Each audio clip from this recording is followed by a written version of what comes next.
And welcome to Fontana, California, the site of this evening's ITSR Twisted B Car Series race as we head out for season race number 3 out of the first 9 race segment in this 2014 campaign. Again, the ITSR Twisted B Car Series live, as always, every Thursday night on MW Productions. Evan Pasoko, Michael Keaton up at the broadcast booth this evening. Fontana Auto Club Speedway, the 2-mile D-shaped oval racetrack, going to be host to this race as the drivers get on the racetrack and get set to put down their 2 fastest laps for the qualifying session. We're going to take a look back over at last time we raced here with the ITSR B cars, and that was going to be last week at the Darlington at the Stripe Disc 125, and that was going to be Matt Coker going away with the win in that machine after leading 42 laps. Stefan Marinak came home second. Brian Wirtz got home with a third place finish. The RRO guys taking up 2 out of the 3 podium spots. Matt Lacrosse came home in 4th, and Jose Gonzalez, after leading 44 laps and starting in the 6th spot, able to come home and round out the top 5 in that race. Jay Horton would finish 6th in that race last week at Darlington. Ryan Harvey 7th.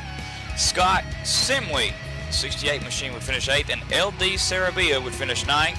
And 1 lap down in 10th, Douglas Wyatt would put his Chevy home there. And that leads us to now take a look at the championship standings. Still young again in this first 9 race segment as we take on race number 3 this evening. But after 2 weeks, it is Stefan Marinak up at the top of the championship standings. No wins, but a very consistent top 5s both races so far this season. Looking to make that a 3rd this evening. Jose Gonzalez second, 8 points back. 3rd belonging to Brian Harvey. He is 9 back, 12 back. Going to be Brandon Jaberko, and CJ LaVert is 5th in the championship standings, 15 points back, and the 2 guys behind him in championship standings, Jay Horton, Matt Lacrosse, drivers position 6th and 7th, also 15 back.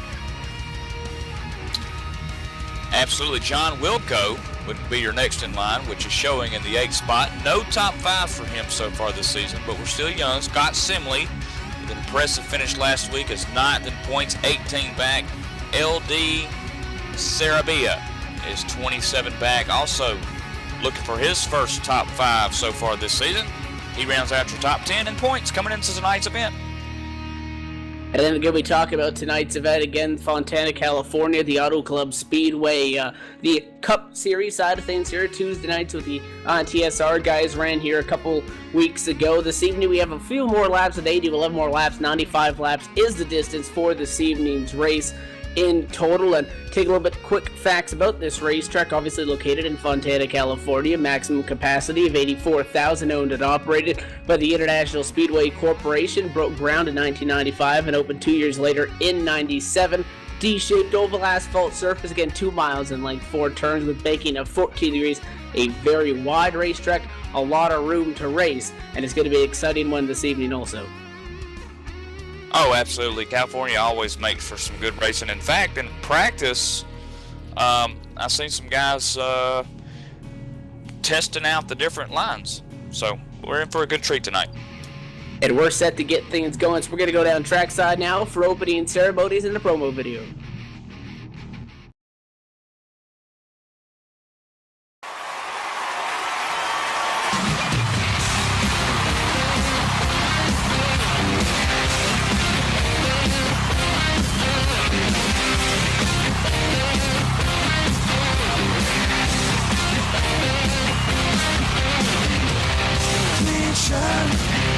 New shoes, and I don't know where I'm going to. Silk suit, black tie, and I don't need a reason why.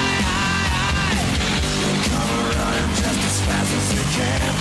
But every girl's crazy about a sharp-dressed man.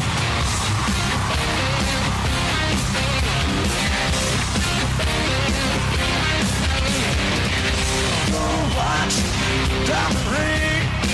Oh, I ain't missing on a single thing.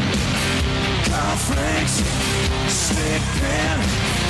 Ask if I don't know to do you in. They come running just as fast as they can. Hey, look here, beavers. You better hide your wives, hide your husband, and look here, both of you hide your kids, because we're coming. Every girl's crazy about a sharp-dressed man.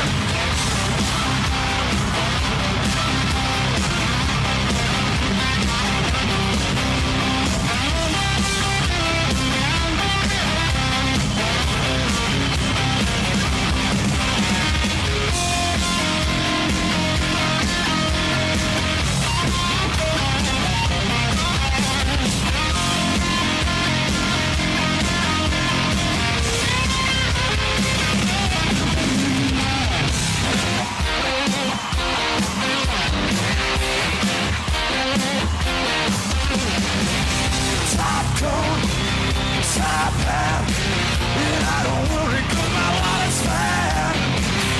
Black shades, black gloves, looking sharp, looking for love. They come running just as fast as they can. Every girl's crazy about a sharp dress.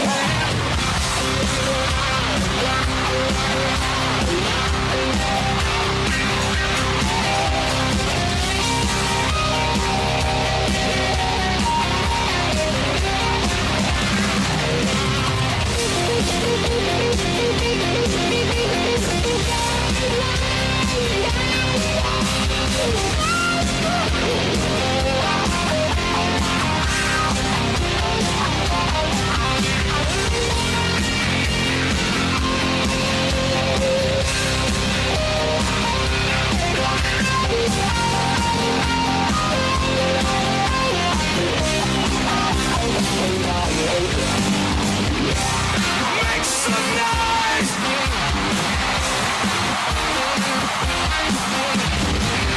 Clean shirt, blue shoes, and I don't know where I'm going to. Silk suit, black tie, and I don't need a reason why. They come running just as fast as they can. Every girl's crazy about it.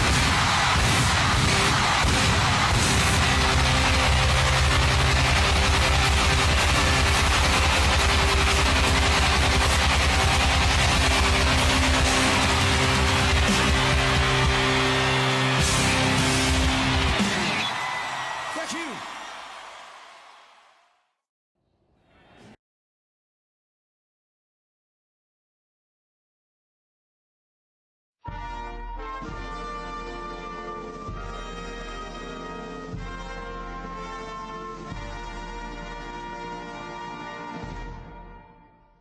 Oh, say, can you see Michael's arms early light?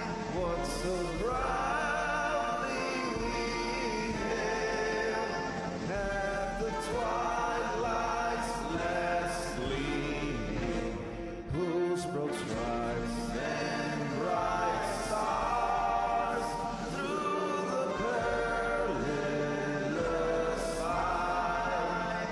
O'er the ramparts we watched, were so gallantly streaming, and the rocket's great glare, the bombs bursting in air, gave proof through the night that our flag was still there.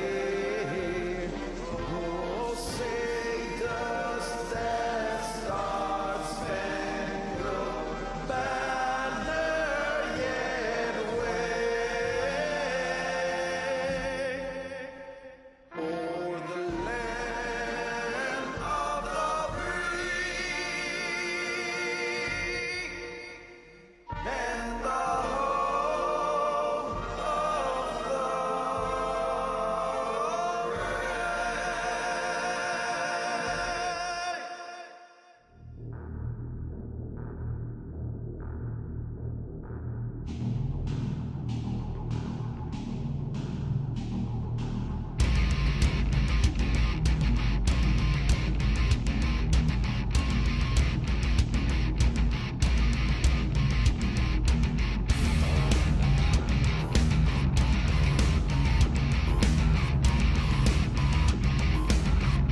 And we are set to get going here as the field of cars is down on pit road and the 29 drivers have been determined in order to get this race going. And we're going to run you down through the starting grid here as qualifying has come to a close.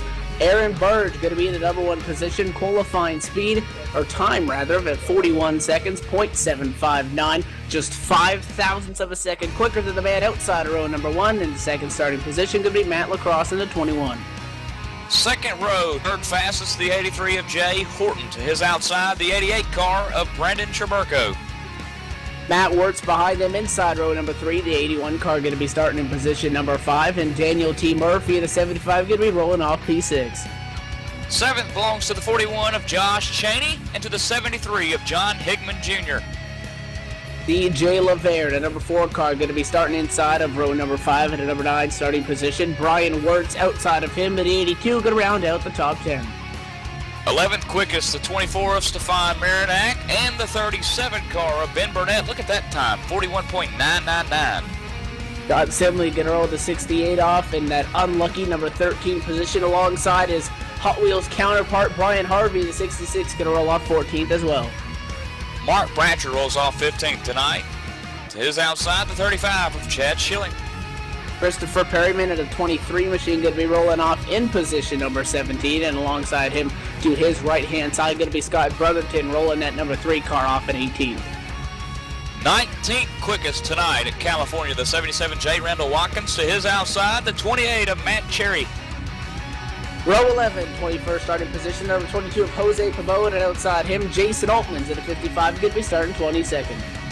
Luis Rodriguez starts 23rd tonight, and the 45 machine starts 24th. That's Steven Mastro. Blaine Woodruff at a 71 crew going to be rolling off in position number 25, and Frank Coons could round out that row into 48, starting 26th. 27th quickest, well, not electing to take time, is Douglas White in the 5, and outside him, the 62, John Wilco. And rounding out the field at the back, 29th starting position, going to be Stephen Herring in the number 98 car. Those last 3 cars in this grid did not take time. It's going to be Douglas Wyatt, John Wilco, and Stephen Herring. They have time to make up that position, or lack of position rather, on this initial start of the green flag. 95 laps is on the board, and the majority of the field is doubled up, and we're all switched together there in turn number 3. The lights are off on top of the Ford First Racing Mustang pace car. We are going to get ready to get green flag racing momentarily, as it is going to be the 8 machine of Aaron Burge in the number 1 spot. Matt Lacrosse going to be challenging on the outside of row number 1. Let's see how this start goes. This pace car gets ready to pull out at the safety of pit lane now as we come out and off of turn number 4. Everybody gets close to each other, waiting on the pace car. There the pace car goes. 8 machine in control of the restart, going to wait on it. Now he's on the loud pill. The green flag going to fly. Matt Lacrosse gets caught sleeping on the restart. He's going to hold up Chaburko, and Jay Horton might try to make a move for 3rd. No, he can't. Lacrosse able to hang on. We're going to go side by side for P3 down the front stretch and into 1.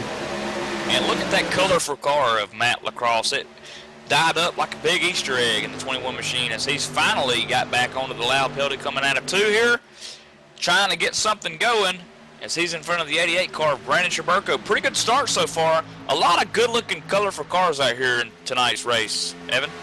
He got a Rainbow Warrior machine. That's the 75 of Daniel T. Murphy. He tried to go to the inside of Jay Horton. That's another colorful car here, as many drivers with a little bit of an Easter-themed paint scheme here in this evening's race. Everybody at the top pretty much single filed out. 75 puts a block on down the front straightaway. A little bit of defensive driving. Some of these guys know that if you're going to make up a spot, you got to do it right now, and everybody's nice and close together, because once everybody gets strung out, it's going to be much harder to get each position. So top 10 right now, single filed out. Still a lot of bumper-to-bumper traffic right around P number 5 from the 83 of Horton on back. Oh, yeah, absolutely. These guys are bumper to bumper. You really couldn't put another car in between some. Look at this battle here with the 81 and 82 car. Works there, going after each other. The 2 Ford First Mustangs out there coming off of 4. They've got some company by the 41 car of Josh Cheney, as he'll now look up under Matt for the 8th spot. Yeah, Josh Cheney able to get down there to the inside. So it's the 82 of Wirtz and the 81 of Wirtz trying to hook up on that top part of the front straightaway, get a little bit of a draft going down into the corner. You see that machine on the inside. Josh Cheney in his Chevrolet can't get the pass done. He's going to get around the 81, can't quite get the 82. When they're side by side in front of these guys, Jay Horton has been forced to the outside lane as the 75 of Daniel Murphy trying to get something going. He has a 73 of John Higman Jr. in tow as they go into turn number 3. It looks like, those guys get a single file out, but the 75, man, he got sideways coming off the corner, and now the 82 is going to look to the inside of the 73 of Higman. Good-looking racetrack, good-looking group of guys here, Evan, tonight. We've already pointed out the 2 different leagues kind of battling, if you will, and we've got some teammates. going after it here towards the back here. The Fearless Racing teammates of Brian Harvey and Ben Burnett back in 12th. They're now working up underneath the 81 of Matt Work. So Matt kind of going backwards here tonight. He started 5th. He's now fell back to 10th if the 37 of Burnett can get by. And look, there's Chad Schilling in that Carolina Panther Chevy trying to squeeze by. Look up ahead, though. 2x2x2 with a Rainbow Warrior and the Miami Hurricane Chevy of Jay Horton. And looks like the 41 of Cheney might have caught the wall, but this 2 wide, 2 rows deep will continue down the front straightaway. 83, 73 going to make up the top lane. On the inside going to be able to 75 and 82 now as they go into turns number 3 and 4. And take a look at that 73 car on the outside on that second row, kind of boxed in right now, trying to find a way through. That is John Higman Jr. He went to victory lane with ITSR with the Cup side of things when here earlier on in their 2014 campaign. So he obviously knows this racetrack, and he started in position number 8. Sits 6th right now, but he can easily pick up a couple of these and try to find a way around these guys. 82 loses a lot of speed at a corner. That's Brian Wirtz. He's going to drop back as the 7.5 machine of Daniel T. Murphy, able to get now up in front of these guys. And the 41 nearly comes down into the 82. Everybody trying to shuffle and find a spot in line. Yeah, what a great group of driving that these guys are in currently right now. It's the 41 car almost, like you said, nearly got into the 82. Now look at CJ LeVere underneath. Fearless Racing Chevy up high. The 4 car, the Ford Mustang of CJ LeVere down low. Let's see if he can make the pass. That's for 8th as Brian Harvey nearly sticks his Fearless Racing teammate out to dry. In front of him, Cheney trying to find some momentum, and things are starting to kind of settle back down here. But man, this is pretty tight, clean, good racing so far tonight. And definitely the top 3 cars very close together, bumper to bumper, but no side by side quite yet, unlike what we're seeing with all these other cars inside the top 10. And actually, for a brief moment, everybody can catch their breath and calm down for a moment as everybody has single filed out for the time being right now. And talk about that lead. That's Aaron Burge, rather, number 1 spot, the 8 car. We talked about Matt Lacrosse, a very bright car as well, to 21. He's in 3rd, and then the 88 is very close on his back bumper as well. So P2 and 3 have really been working closely tight, and they're not letting that leader get away. Hey, look back here in 15th spot, 16th and 17th and 18th spot. Scott Brotherton back there, the 77 of J. Randall Watkins is there. Matt Works, meanwhile, guys, has fallen back all the way from 5th to 18th. 13 spots lost in 7 laps as he's now trying to work up underneath the Mustang of J. Randall Watkins out of 2. But look ahead. Single file, single file, single file. Can't stick a half a can of termites between them. As 3, Scott Brotherton goes up underneath Simley, and he may have the pass for 15th here. And side by side up in the pack for position number 4, and the 75 is all over the back bumper. The 73 maybe moves him up a little bit. The 73 goes high. That's John Higman Jr. He's battling with the 75 of Daniel Murphy for that position. That is side by side for P4. They have the 83 of Jay Horton looking on in the wings right now as he runs in position number 6, side by side behind them for 7th. But all eyes on this battle. Looks like the 73 is going to prevail on corner exit. He's going to be able to get the spot. There's that big run by the 83 of Horton, side by side down the back with Higman. Ooh, I just saw the 24 car get wicked loose coming off of 2. That was Stefan Marinac. And he has fallen big time. He was in 12th. He'll now be shuffled back to 19th. Matt Cherry is the man in the black and yellow machine that you see up top, the Dollar General Chevy. Coming down the front stretch. Oh, throws a little bit of block perhaps on Marinac there. Just coming down in front of him to get the draft, I guess, Evan, as he makes the pass and keeps the position. I mean, there's look at the field. I mean, there's a battle everywhere. There's a battle for the lead almost. Mid-pack, half-pack, back-pack. You know, 2/3 pack, 4/5 pack. Everywhere they're battling.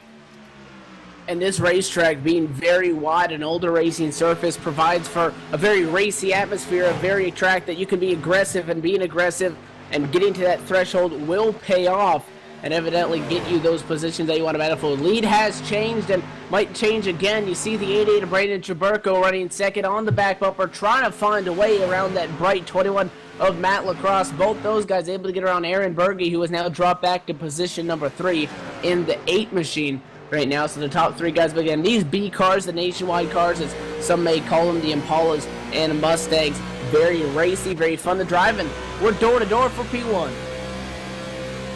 88 cars, Brandon Traberco. Did you eat your Wheaties this morning, Matt Lacrosse? The 21 car in the Easter egg looking neon colored car is up high. Battle for the lead as Brandon Traberco controls it. Meanwhile, I think he's going to have the lap here. Brandon Traberco leads at California.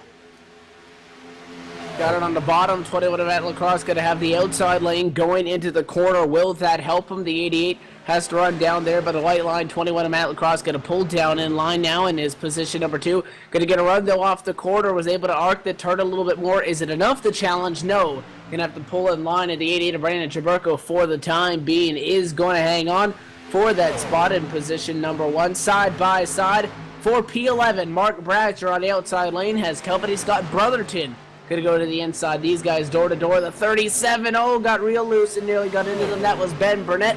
That wiggle's going to allow Josh Cheney to get around them, but the 3 and the 46 still door to door off of 4. And that 46 belongs to Mark Bratcher on the outside. The 3 car you mentioned, Scott Brotherton, to the inside. This is the battle for 11th spot, and it's got some action with it because of Josh Cheney.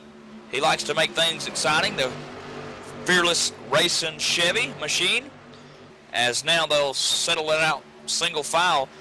Look up here with the 21 car. Matt Lacrosse just giving up the lead, Evan, all the way back to 4th. Now your new leader is Aaron in the 8 machine. He's passed the Miami Dolphins of John Higman Jr. as Higman Jr. has moved to 4th into 2nd within a lap.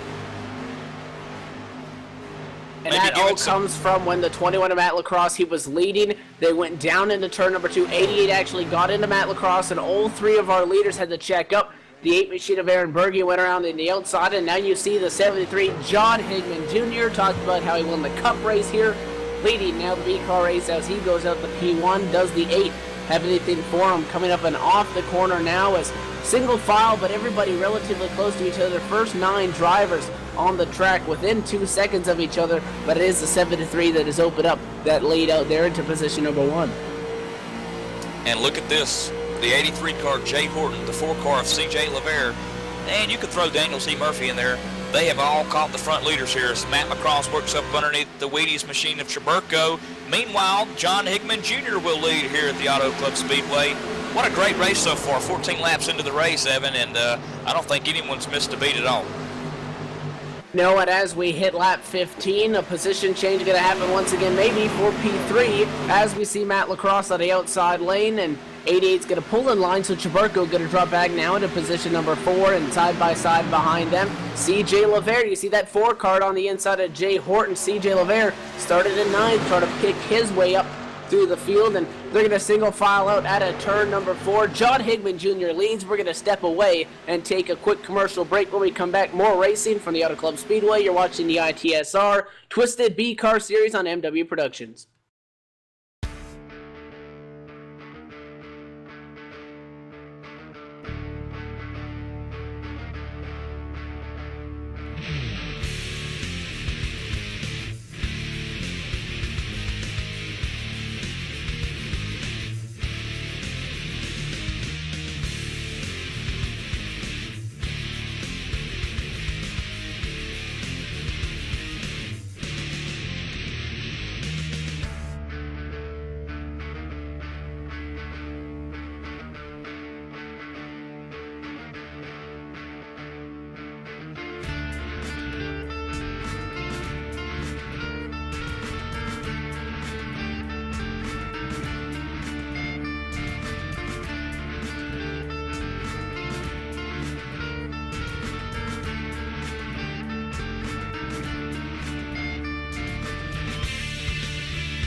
And back live here at the Auto Club Speedway, Fontana, California for race 3 of 9 in the first segment on the 2014 ITSR Twisted B Car Series Thursday nights here on MW Productions. John Higman Jr. still out in front and has opened up that gap over Matt Lacrosse, who continues to battle with Brandon Chaburko for that number 2 spot. Those guys have been pretty much bumper to bumper all night long, and these first few laps of this race here that we saw has been very exciting, and now we have a side-by-side battle brewing for position number 6. But these guys have been very, very racy so far this evening, as we're also going to throw it too wide for P2 out of turn number 4. Caution is out. Caution is out. Oh, yep, just about to say caution's out. And it looks like it's the 24 machine, 75 machine, excuse me, Daniel T. Murphy sporting the old retro DuPont Chevy machine. Look at that. Oh, just a tap from Harvey. And he was running inside the top 10. We were talking about him, and that's the 2 wide. Squeeze the 66 down. 66 should have been there, should have not been there. Call it what you want, but just a little bit of contact, and the speeds that these guys are running. I mean, you're in there in the middle of the corner doing 160 miles an hour, gives the 75 just a little tap, and really has no control and tries to spin it all the way around, but catches that outside wall, and the 75 machine that was running top 10 is going to get torn up. We're going to slow him down, and just as we started to get the field spread out and get a breather from all that intense racing that we saw for the first 15 laps of this race, we're going to group them back up, probably come down for some pit stops and do it all over again. Oh, yeah. And this is where it gets entertaining, you know, really, because we just had a gruesome, and when I say gruesome, I mean, you know, the exact opposite of awesome, right? 20 laps of racing, or 19 laps of racing, on some fresh tires and on some 18-lap old tires. So with them coming down the pit road here, getting 4 brand new tires and all this and that, Evan, it restarts it all over again. So we're going to see version 2 of what's already been a great race. And a 73 leads him down, goes too far. John Higman Jr. slides just a little bit too far. Going into his pit stall, has to back up just slightly and reposition himself. Will that affect him, also considering that his pit box is not near the end of pit road because he did not qualify very well, qualified 8th. He's going to come off of pit road. There you go, 88. Oh, and there's a big race off of pit road. 4 cars were right there as they came to that final stripe, and there's like 4 lines. I don't know which one to go by because I think the position were pretty much different each one. Looks like it is going to be the 21 off of pit road, and then the 8, 88, and 73. Put a blanket over them, and all those guys very close to each other. However, 88 is slow on a track, and a couple cars are passing him. So maybe a speeding penalty on pit road exit because he is letting a lot of drivers get past him. And that's one thing that can happen. It looks like he did go over. He was like 67 on pit road exit, and that's something that happens. You know you got a pit road speed limit, but when you're coming off, you see that line, you see the guy, you think you can get a spot, you give it a little bit too much. Maybe he gave it and went over that speed limit, but nonetheless, Matt Lacrosse now going to go up to P1 after entering pit road at a number 3 spot. Taking a look at some of the drivers here tonight sporting their paint schemes, Evan, take a look back here at the 98 car of Stephen Herring. Happy Easter. I'm telling you, have you ever had a Cadbury cream egg? Probably somewhere along the road. I never say no to chocolate, but... Oh my gosh, this car right here is making me want to run up to Publix. What are those mini eggs? The mini eggs is what I go for. Who Yeah, likes the mini eggs? The mini eggs. Oh no, these are different though. This is a Cadbury egg. This has like the caramel with the it's hard to explain, some sort of cream. You know, unknown cream. They're Cadbury too. The Cadbury mini eggs. And they're little small eggs, but that's what you got to go with if you're planning. You pop them like popcorn. Exactly. I'm gonna tell you something, guys. I'm gonna because of Stephen Herring, I'm gonna run up here to Publix real quick and go grab me some Cadbury eggs. It looks like somebody splattered them all over that 21 car, because it has to be the brightest car in the field. That 21 of Matt Lacrosse who sits P1. Look at that thing. Oh yeah. Oh gosh, it does. It looks like a trapper keeper from 1990 is what Michael Woodley's saying. And I have to agree with him. Because I was raised in the 90s. I went to school in the 90s, and you know, now that I'm older, I guess I don't mind saying it, but I had a trapper keeper. Did you have one, Mike? I don't even know what that means. Oh, I'm out gosh. of the loop. We'll have this discussion after the race. We'll have a talk. We'll have to do some Google imaging here in a minute. Okay. Lights Trapper are off. keeper. On Here the we go. pace car. We're going to be going green. The 21 Trapper Keeper, whatever you want to call it, Matt LaCroix, is going to be leading us to the green flag. Pace car down pit road. Does he go? He's going to wait on it a little bit again. Leader can choose what he wants to go. There he goes. Now the green flag going to fly. 73 of Pigman got sleeping again. The car's in second place. Having no luck tonight. And 21's going to lead us back past this right. And this will only be the second restart of tonight. Folks, if you're just joining us, the first start was the green flag, and we went 18 laps, and then we just seen our first caution. This is the restart of that event.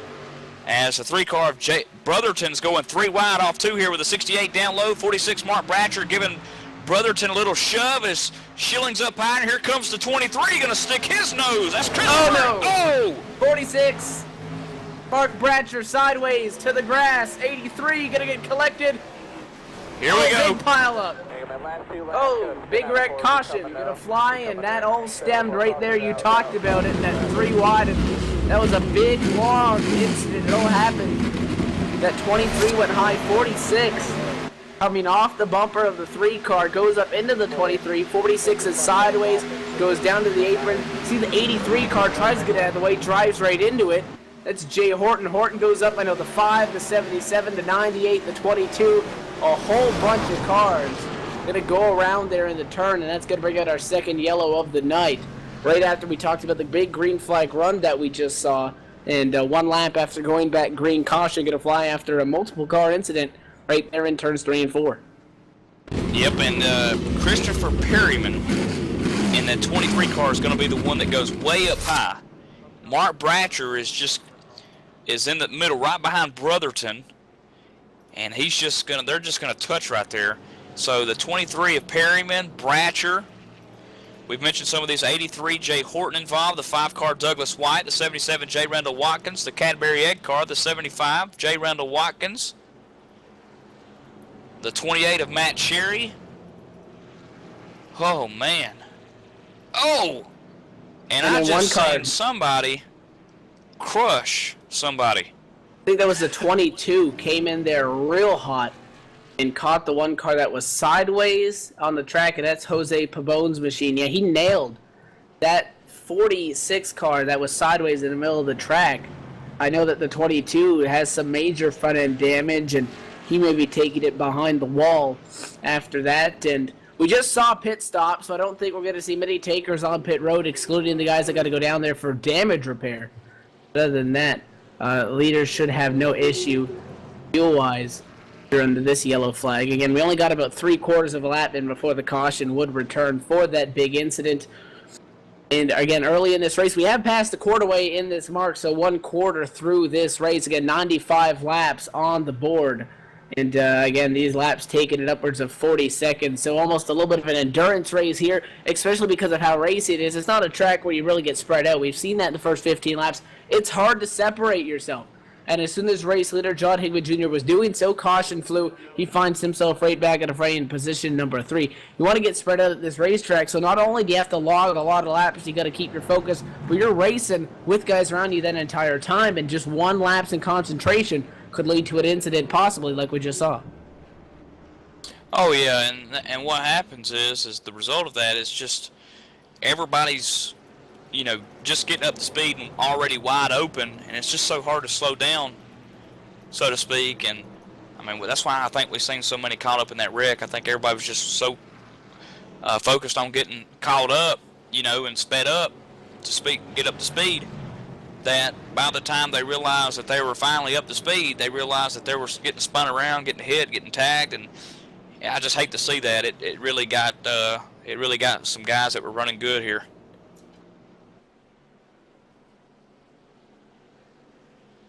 And lights on the pace car going to remain on, so at least 1.5 more circuits or so before we go green flag racing.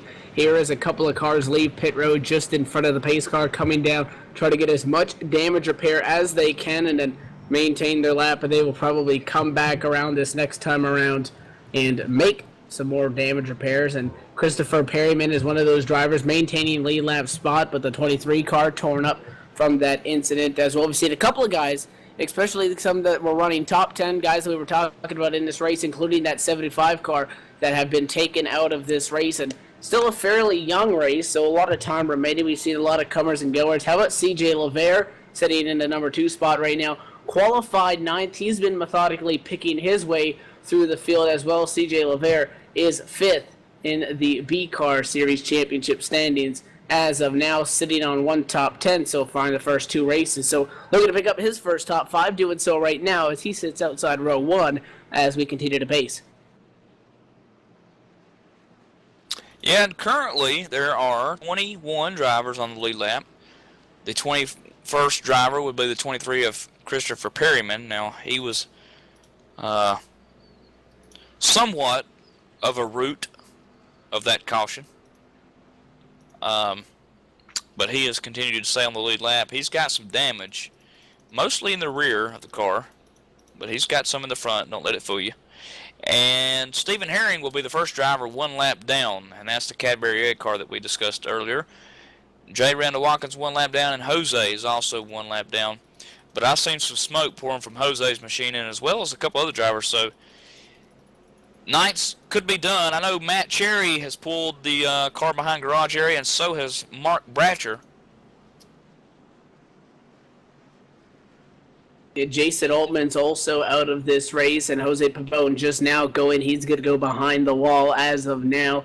Not officially retired yet, but his car not on the racetrack right now as he has taken it back to the garage to see if they can get any repairs. You talked about some of the guys laps down. Nobody 1 lap down. We got a couple of drivers 2 laps down. Stephen Herring, one of those guys, he's down on pit road for service along with J. Randall Watkins, and he is that number 77 car right now, but lights are off up Ford First Racing Mustang pace car, so we're going to go back green to take lap number 29 and get them 95 scheduled laps here in Fontana, California. Not a bad day out either. 78 degrees Fahrenheit, a little bit of a wind to the north at 2 miles an hour here at the Speedway, and the iRacing base of 55% relative humidity, so nothing wacky going on really with the weather conditions that will affect the handling in these race cars. Pretty normal conditions as we end.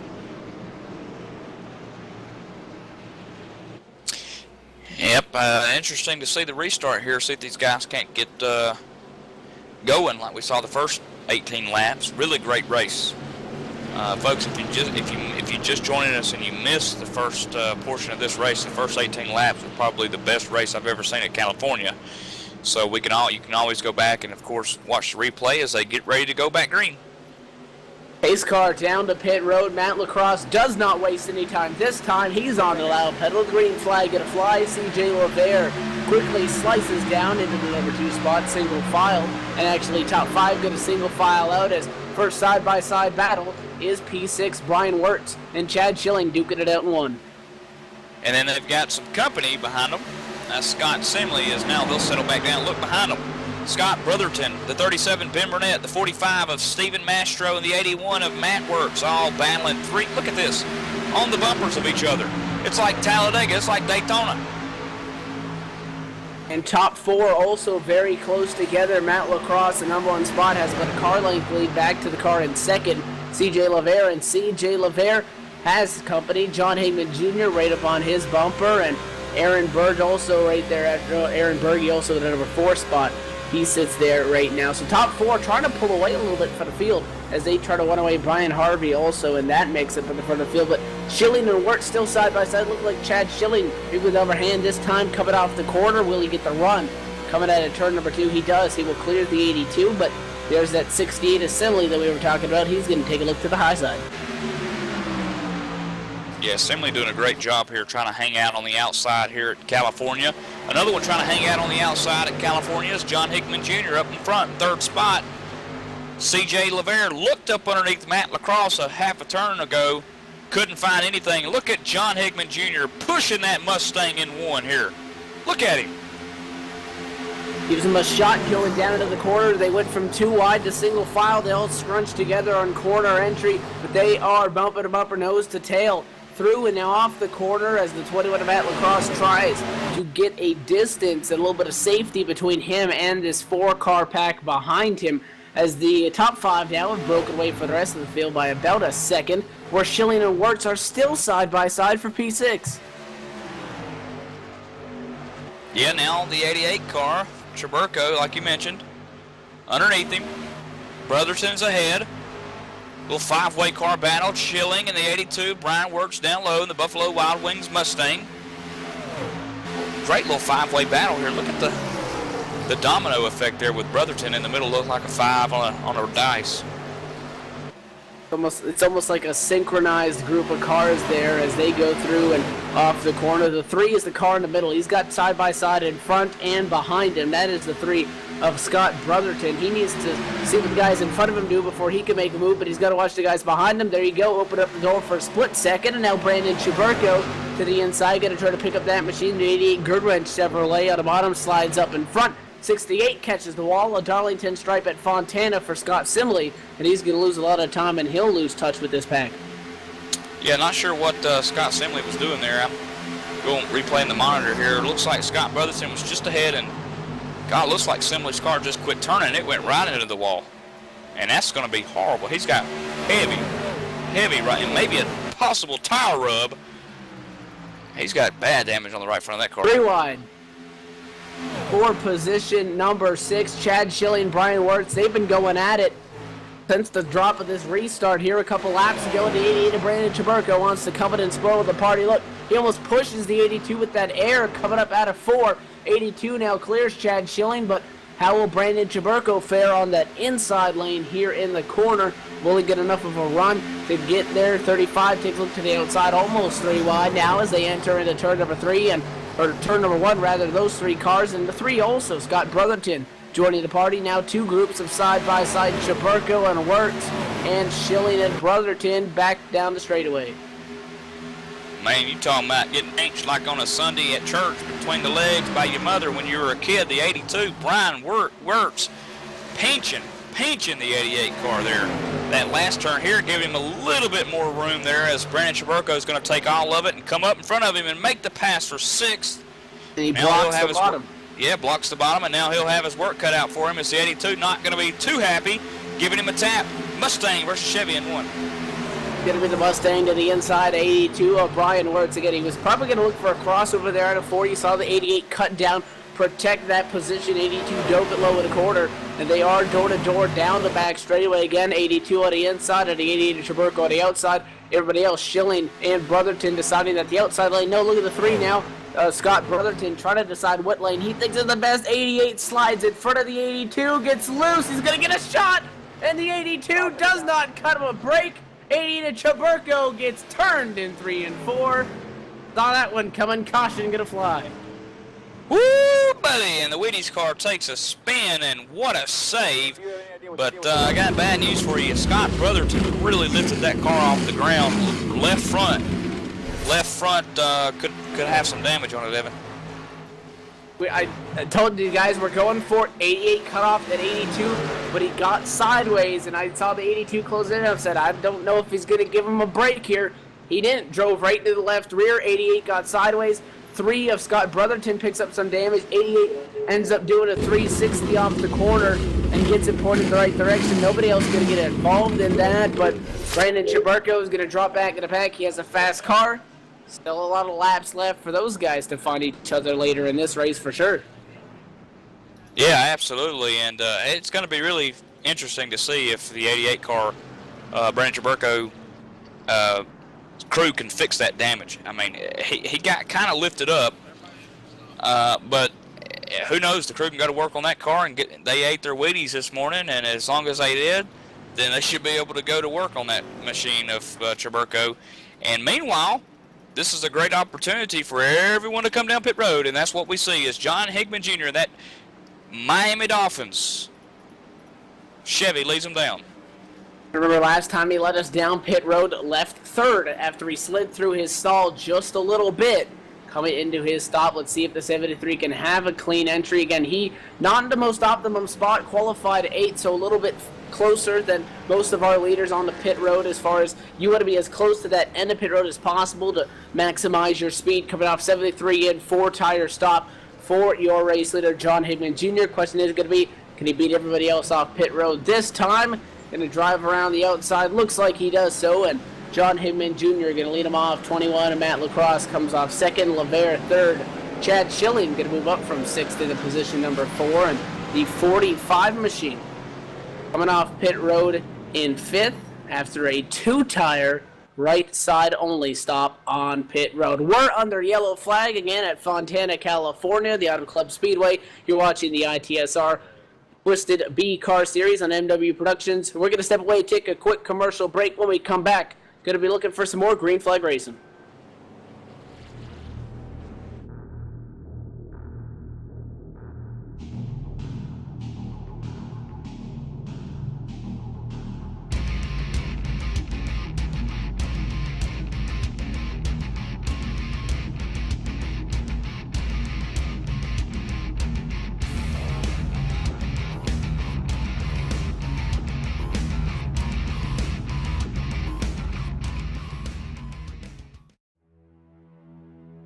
In a world where survival is the only rule and feelings have no place, where winning is everything and weakness is fatal, how much difference can one person make? That depends on the person. In every life, there is a line that cannot be crossed without leaving everything behind, except faith.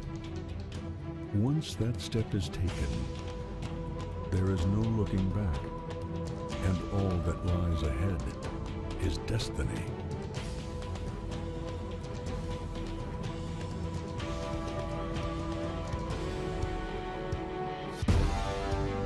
There is no looking back, and all that lies ahead is destiny.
The lights are off on top the Ford First Racing Mustang pace car, and we're getting set for another restart here with the ITSR Intensely Twisted B Car Series Thursday nights on MW Productions. Evan Pizzoco, Michael Keaton up at the broadcast booth here working under the third caution or so on this evening's race, and it is going to be John Higman Jr. up in the number 1 spot. A couple of drivers taking the wave around to get back on the lead lap, including Frank Coons, Brandon Chaburko, getting spun in 3 and 4 by the 82 machine of Brian Wirtz there that brought out this most recent caution. Not a lot of damage on the 88. However, that car has been brought behind the wall, and Brandon Chaburko is out for the remainder of this evening's race as he has officially retired. 21 of Matt Lacrosse going to be outside row 1. 73 going to be inside in that number 1 spot. Going to have to see how they negotiate this restart. We're going to come around to take lap 40 hope we get things back going green. Yep, and still getting closer to the halfway mark, but still, what, about 15 laps away? Something like that. So we get set to go back green with the Miami Dolphin Chevy taking us to it. Pace car down pit road. John Higman Jr. is going to take off, and a green flag going to fly once again. Matt Lacrosse going to pull into second, but when we're packed tight from third on back, 3 wide as the 8 goes high. Oh, buddy. 3 wide. Look at this. Chad Schilling in the middle. 8 up high. 45 car. That's Mastro down low. Remember, Mastro on some old left fronties. Or left sideys. Caution. Caution. Trouble back in the back. Gosh. Caution. 24. Stefan Marinak running top 10. And he's just going to lose it all by myself. Who sings that song?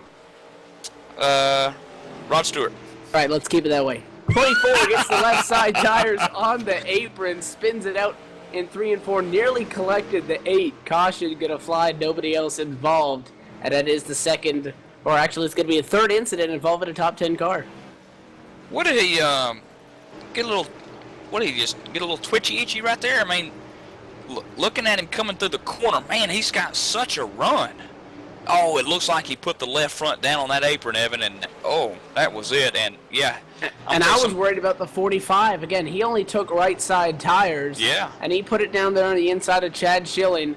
And I didn't think 35 was going to figure out that he was there until it was too late. 45 held his own, was able to hang on, and then caution flew before we really saw anything. But an interesting call. One thing that is that going to help is the drivers that took the wave around. That would be, we had about 3 cars in front of our leader on the pace laps. When the white flag came out of the 1 to go before we went back green, they came back around and picked up a lap. Those guys are now going to be able to come down pit road, so that's going to work out for a couple of drivers that have had a little bit of trouble here this evening. One of those drivers is going to be Frank Coons, looking for that, and tough break for the 24 of Marinak again. That's about a second or third or so driver that we've seen top 10 that has been the cause of a caution and evidently dropped back in the field.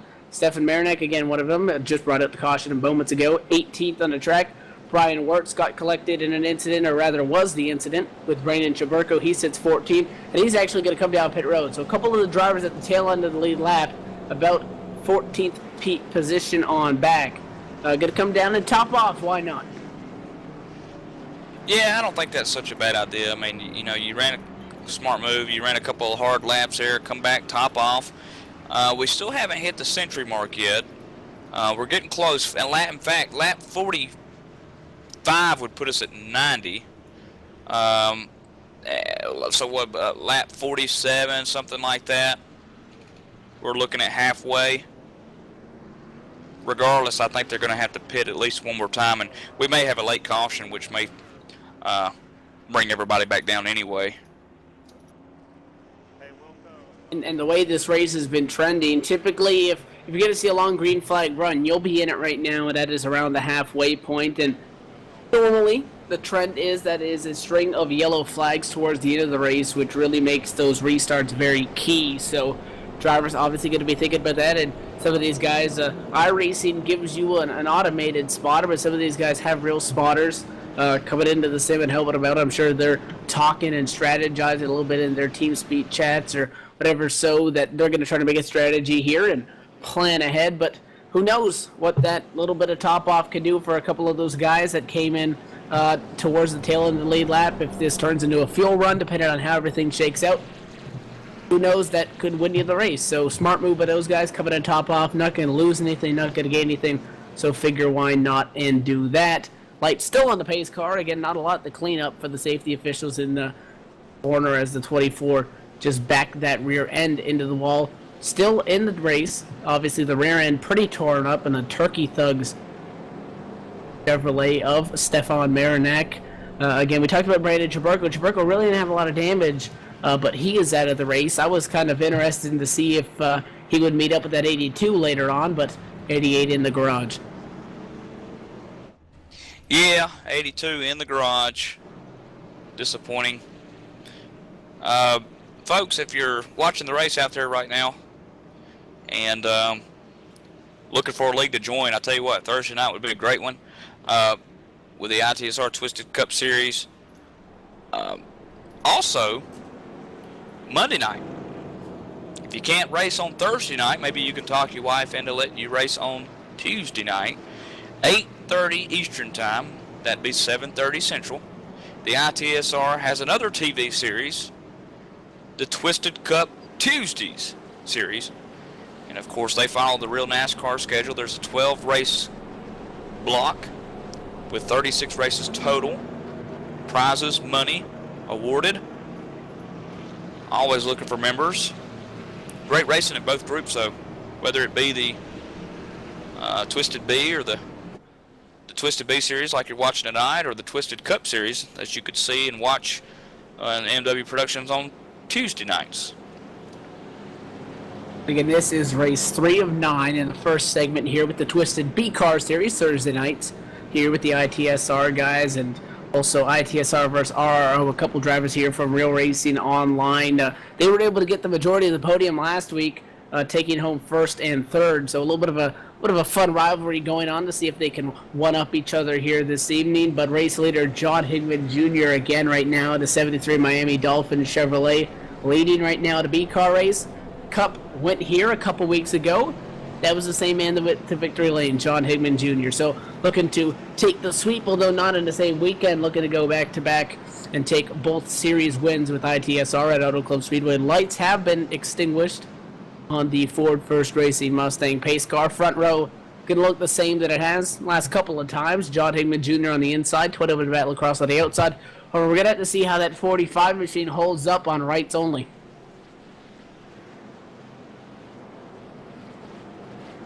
Yep, and of course the Trapper Keeper of Matt Lacrosse still up there holding his own. CJ Rivera, how about that? CJ starting in the 9th spot, working his way into 3rd. Of course, the 45 machine, man, what an impressive he's done, although he is on some old left side tires, but he's up there in 4th, starting 24th, so move him up 20, and he will be the man who will have moved up the most here tonight in California.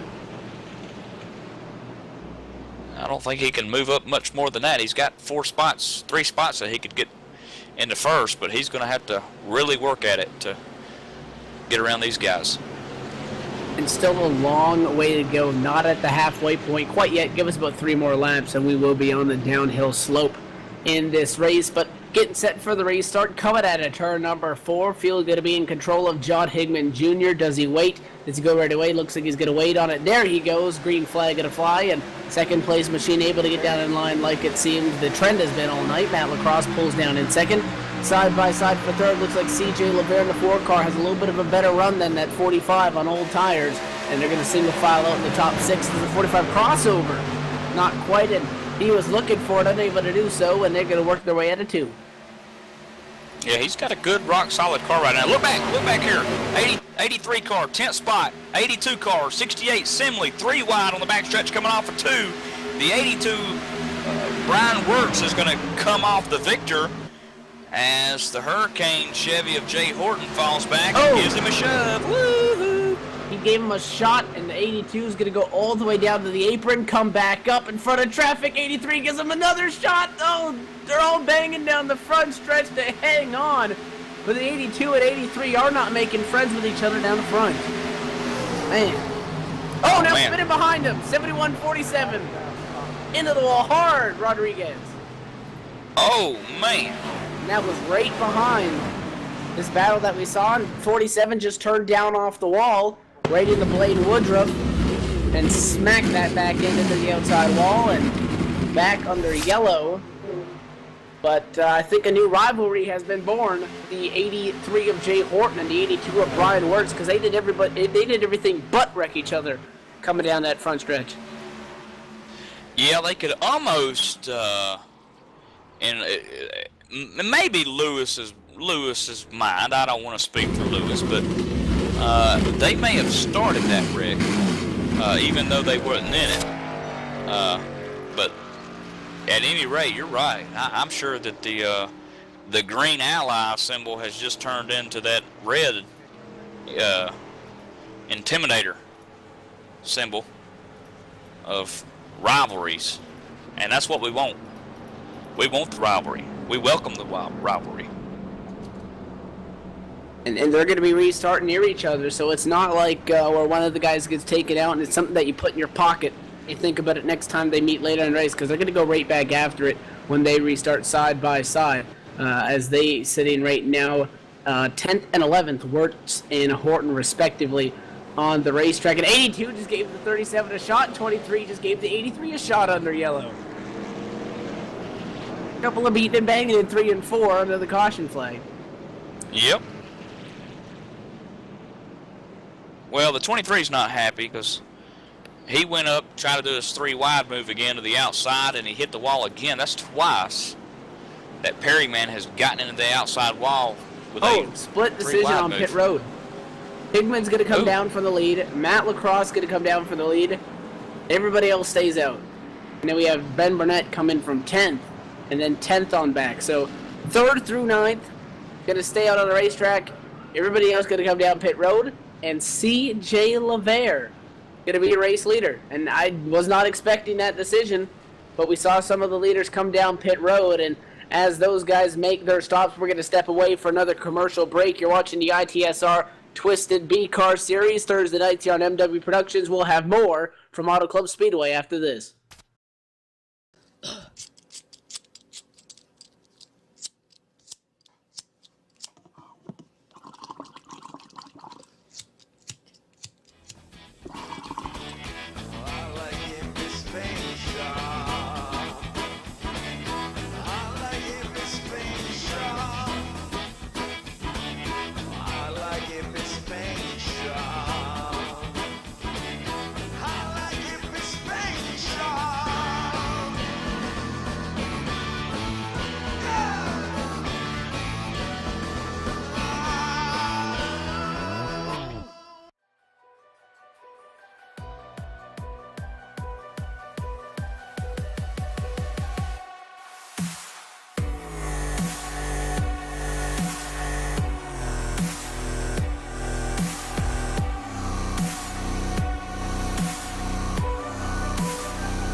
And back at the Auto Club Speedway for the ITSR Twisted B Car Series. Thursday nights live on MW Productions, currently working under another yellow flag this evening after a two-car incident in turn number 1. Put that yellow back out. CJ Lavera up at number 1 spot in the broadcast booth this evening. My name is Evan Pasoko. Michael Keaton alongside me once again every Thursday night here.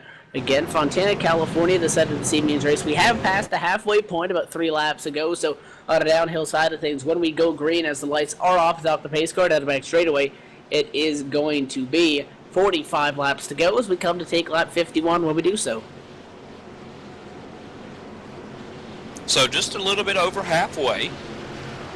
And your leader again, CJ Lavere, Chad Schilling second, Brian Aubrey third, Stephen Mastro fourth, and Aaron on fifth spot's row. As it's getting dicier and dicier here at the middle part of this race.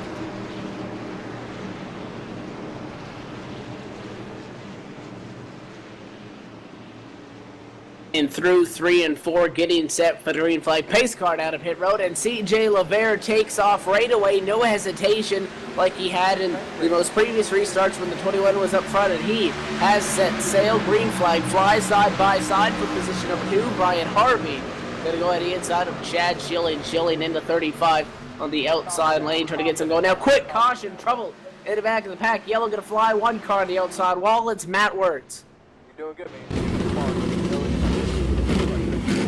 Matt Works. Oh! He looks like he's stuck on the wall there, Evan.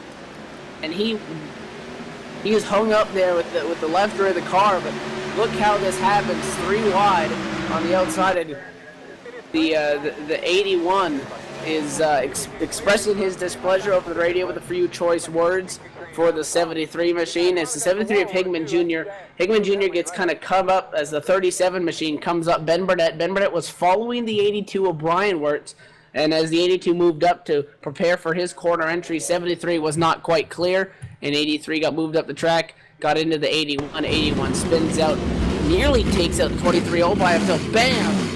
Hits the inside retaining wall on pit road and kills the cone. The cone is sent out into traffic, and a huge hit into the outside wall. Yeah, disappointing for him. Having a good run there.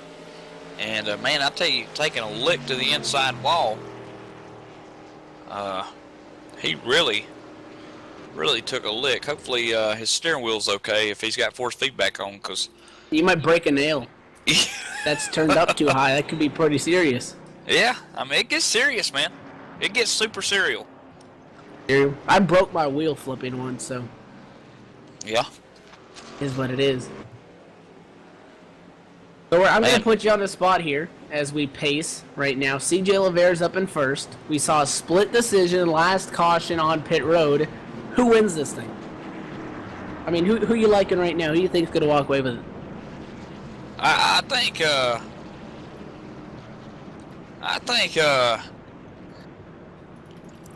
CJ Lavere is going to be able to do it. I mean, and here's how I back it up. I mean, the kid starts 9th, okay? And we've got 40-something laps to go. I just think this is his groove. This is where he knows this is what he does best.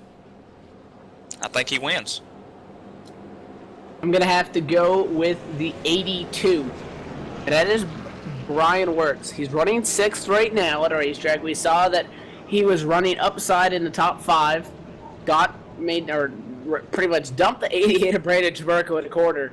He had to go to the back with the EOL penalty. So the back of the lead lap. Right now there's 18 drivers on the lead lap. So he's up to 6th. So since that incident, he's made up over 10 spots to get to where he is now. He's still got 40 laps to go.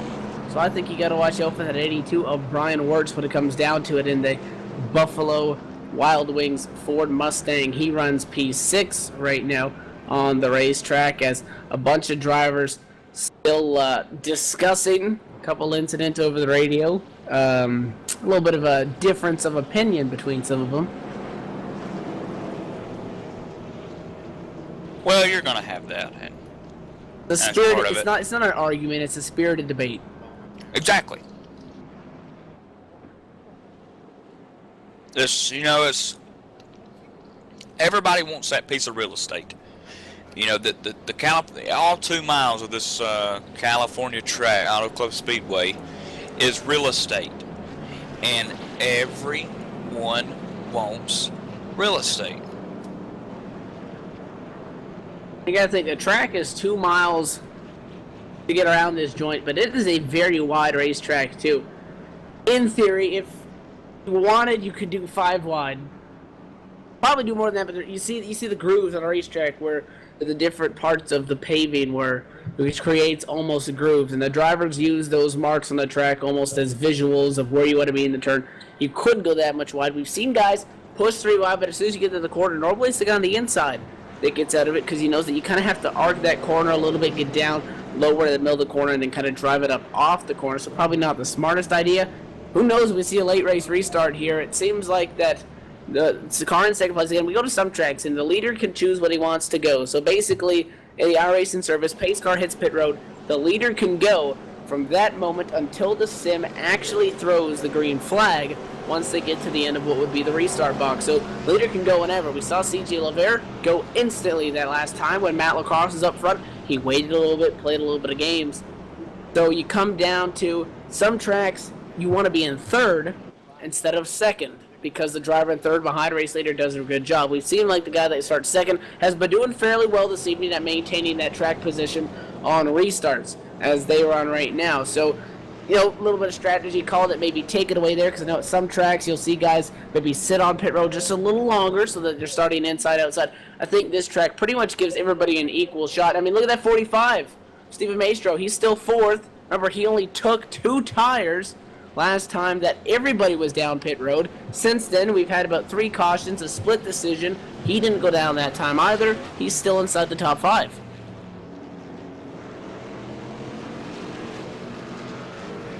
Absolutely. I mean, you know, I said CJ LaVere, but this could be anybody's race. I mean, Brian Harvey looks pretty good out there. Chad Schilling, I mean, any one of these guys could stick the nose underneath LaVere, spin him out. Remember that lap 19? Remember the big one? In 3 and 4? Or where was that? Yeah. I know we've had a couple big ones. Yeah. It's just a matter of time before we run out of laps or we run out of cars. Like Tony Stewart says, that if we haven't wrecked at least 50% of the cars, we need to extend the race. In his twisted reality, per se. Yeah. So the lights are off on top of the pace car. We're getting set, hopefully, for some more green flag racing after started off fairly well, had 2 long green flag runs, or in the 15 lap range, had a lot of good racing, nobody really spread out, and a recent string of yellow flags. And I'm sure some of these guys, especially guys back of the pack, want to get green flag racing because they want a shot to make up some positions and, who knows, maybe battle for the win. So coming at a turn 4, 45 looks ready. He's getting set to go. The field scrunches up behind our leaders. Let's see what CJ LaVere does now. He left right away last time. Does he wait a little bit? Pace car waiting down the pit road. You see LaVere's going to sit on it just a little bit longer. Now unallowed, but the green flag is going to fly. CJ LaVere is off and going to the races here. 66 of Brian Harvey. Good job of hanging with him. Will maintain second, side by side for P4. Yep, and then now look at the position 4 battle in 5th. I guess you could call it. Steven Mastro looking for the outside, but remember, he's on old tires. It's Schilling now looks underneath Brian Harvey to take over that number 2 spot here at California. Laps slowly but surely winding down here as we've got 3 wide. A big 3 wide battle. Look back there. For second, we had 3 wide with Matt Lacrosse as he bumps Burnett into 4. And he gives him a little bit of a bump, moves him up out of the way, and gets going. Look at that 24.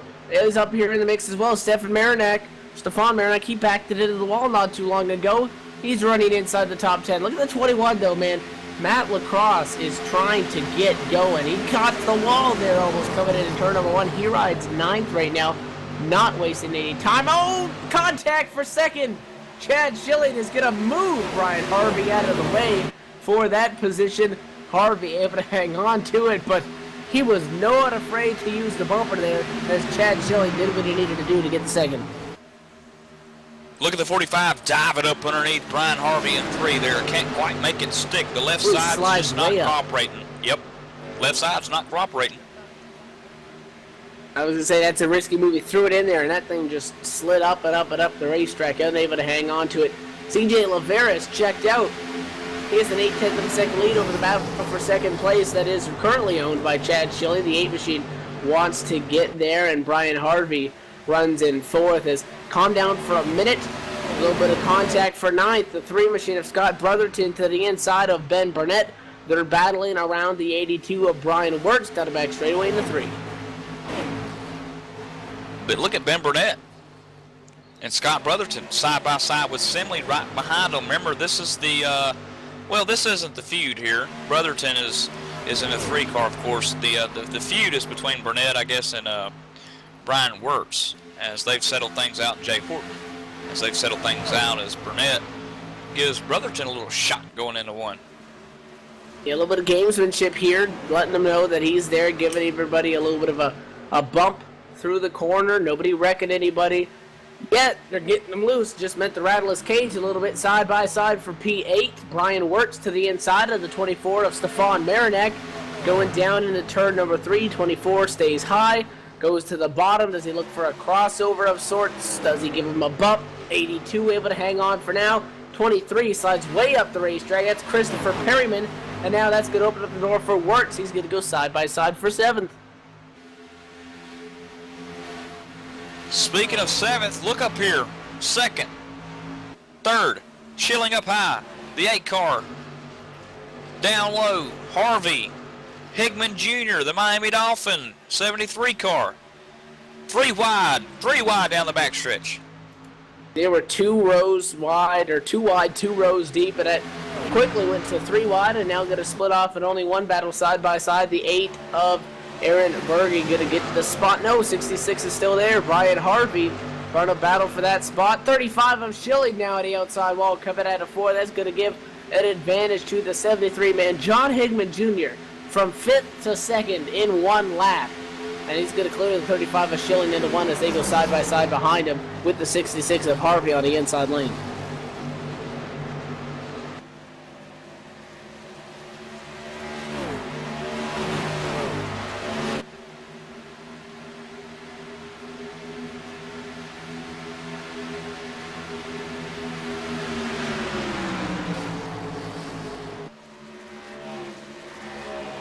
DJ LeVere trying to pull away from the field a little bit here as he continues to run up as race leader. He's opened up about a 1-second lead over John Higman Jr., who currently runs in that number 2 spot. Again, picked up, went from 5th to 2nd right away in 1 lap, and that car has a lot of speed. The Miami Dolphins Chevrolet of John Higman Jr. again won the Cup race here, so he knows his way around this joint pretty well. Single file throughout the top 5 for now. A couple battles side by side, actually outside right at the tip of the top 5. Stephen Maestro on the outside lane in position number 8. 23 is slowing everybody up.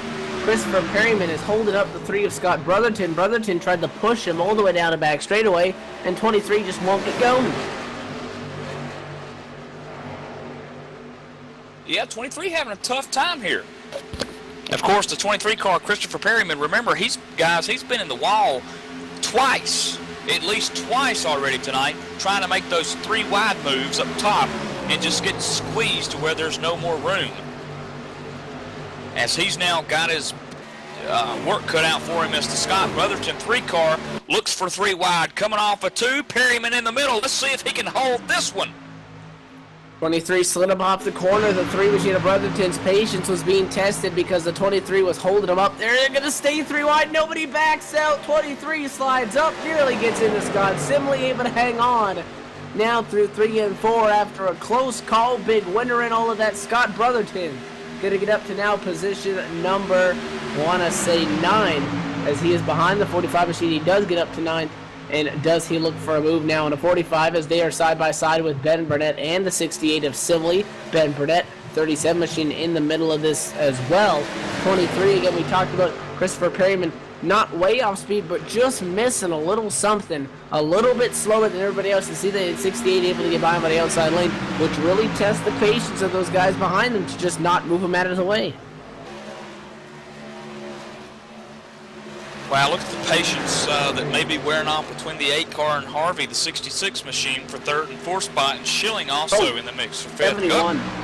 Everyone 31. got moved out of line by the 83 there in 3 and 4. 83 gave him a shot. 71 went way up to the wall and give the spot to Jay Horton. That's what I'm talking about. Fight for position. You got to fight for your right. We're getting late into the race here too. Somewhere less than 30 to go here, 20 something to go. Closing in, and this time by the stripe, it will be 30 laps to go. CJ LeVere going to come up off of corner number 4 to take 66 laps at an 95, so 30 laps to go. A lot of side-by-side, 45 side-by-side with 3 of Scott Brotherton, 68 of Simley in tow, a whole bunch of cars. 37 of Ben Burnett is here, the 23 of Christopher Perryman as well, all bumper to bumper going down into the corner. 37 wants to go low but can't. The 23 of Perryman's there now. The 68's going to cross over the 45 of Maestro coming off the corner. And the 45 car doing a great job hanging on to what he's got. Those left side tires are getting older by the minute. Probably already in retirement age as Simley gets a little bit wiggly and nearly gets up into him. Bobble, 45, tried to get up out of the way, nearly lost it. 68 able to hang on. That's going to open up the door. Ben Burnett now going to go side by side with Steven Mastro now down the front straightaway. Advantage to the 37 Chevrolet that time of Ben Burnett right now as there are 18 cars. Oh, and a lot of contact into the corner. 37 and 45 get a door bang as they get down into the corner there, and the 23 sticking those in the middle of the mix as well. And here comes Jay Horton with a run in that Hurricane Chevy. Look at him looking.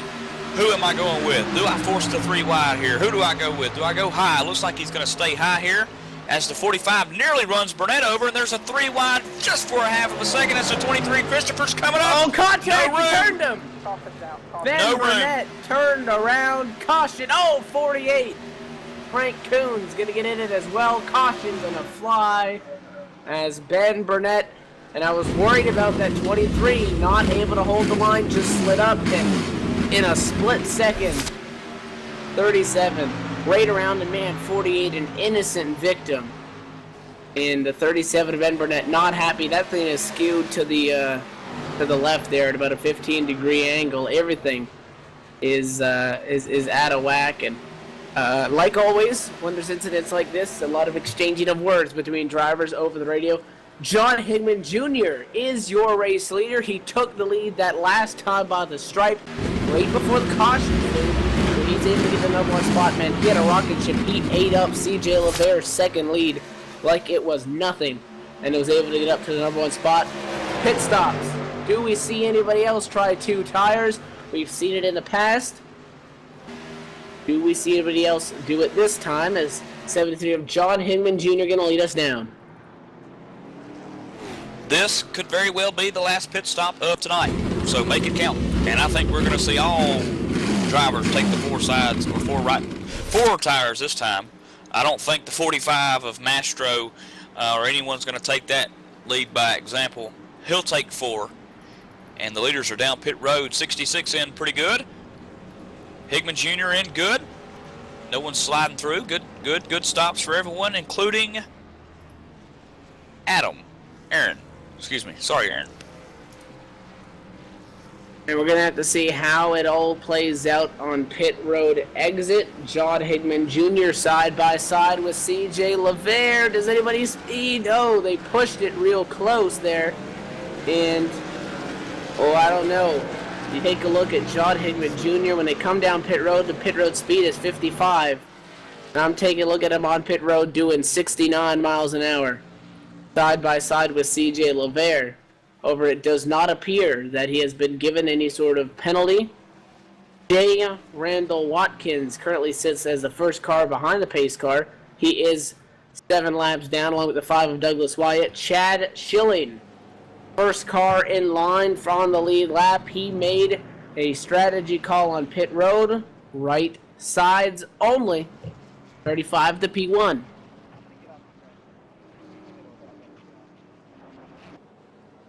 And with that, as we pace, we're going to step away, take a quick commercial break, and when we come back, we'll be fixing for a restart somewhere in the range of 25 laps to go. You're watching the ITSR Twisted B Car Series Thursday nights on MW Productions. More from Fontana after this.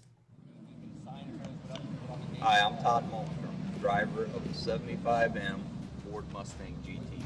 This is what I do by night. And this is what I do by day. I sell new Fords, and I've got the best selection of used inventory that you could ask for. Come see me down here at 74.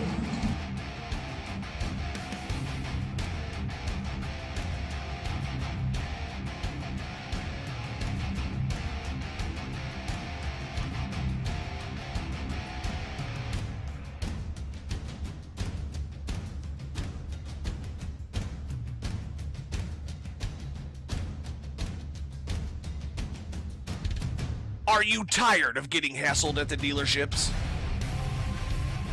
Looking for a salesman that knows what he's talking about? Are you looking to buy a new or used car? Then look no further! Sexton Ford Moline, Illinois has the biggest selection of new or pre-owned vehicles, and Todd Malmstrom is the salesman you want. Todd is an expert when it comes to cars, and if you don't believe me, then you should see him race on a Sunday night. With his top-notch professional customer service and expertise, he will make sure you go home in the right car for the right price. No hassle, no haggling. Todd will make sure that you're happy when you leave the lot with your new or pre-owned vehicle. Remember, Sexton Ford may be the talk of the town, but so is Todd Malmstrom. If you're in the market for a new ride, then buy one from a winner. Todd Malmstrom at Sexton Ford Moline.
Yeah,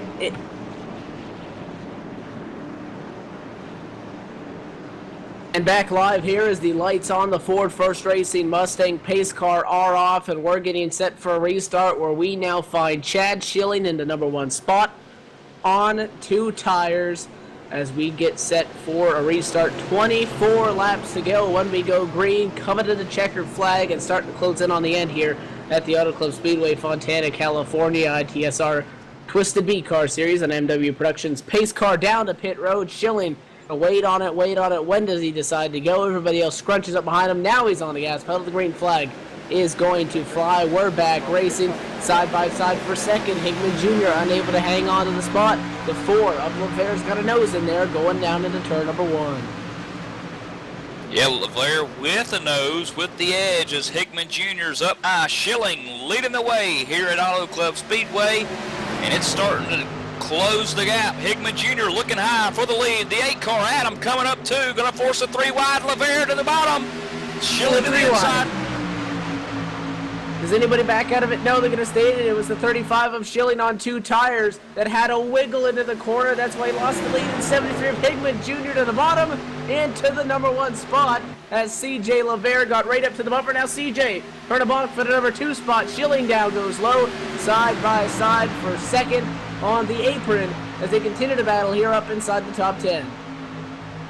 Higman Jr., the Miami Dolphin Chevy in the lead. LeVere trying to hold on to second. Oh, it's going to cut off the momentum. Oh, he splits the gap. Gosh, what a move.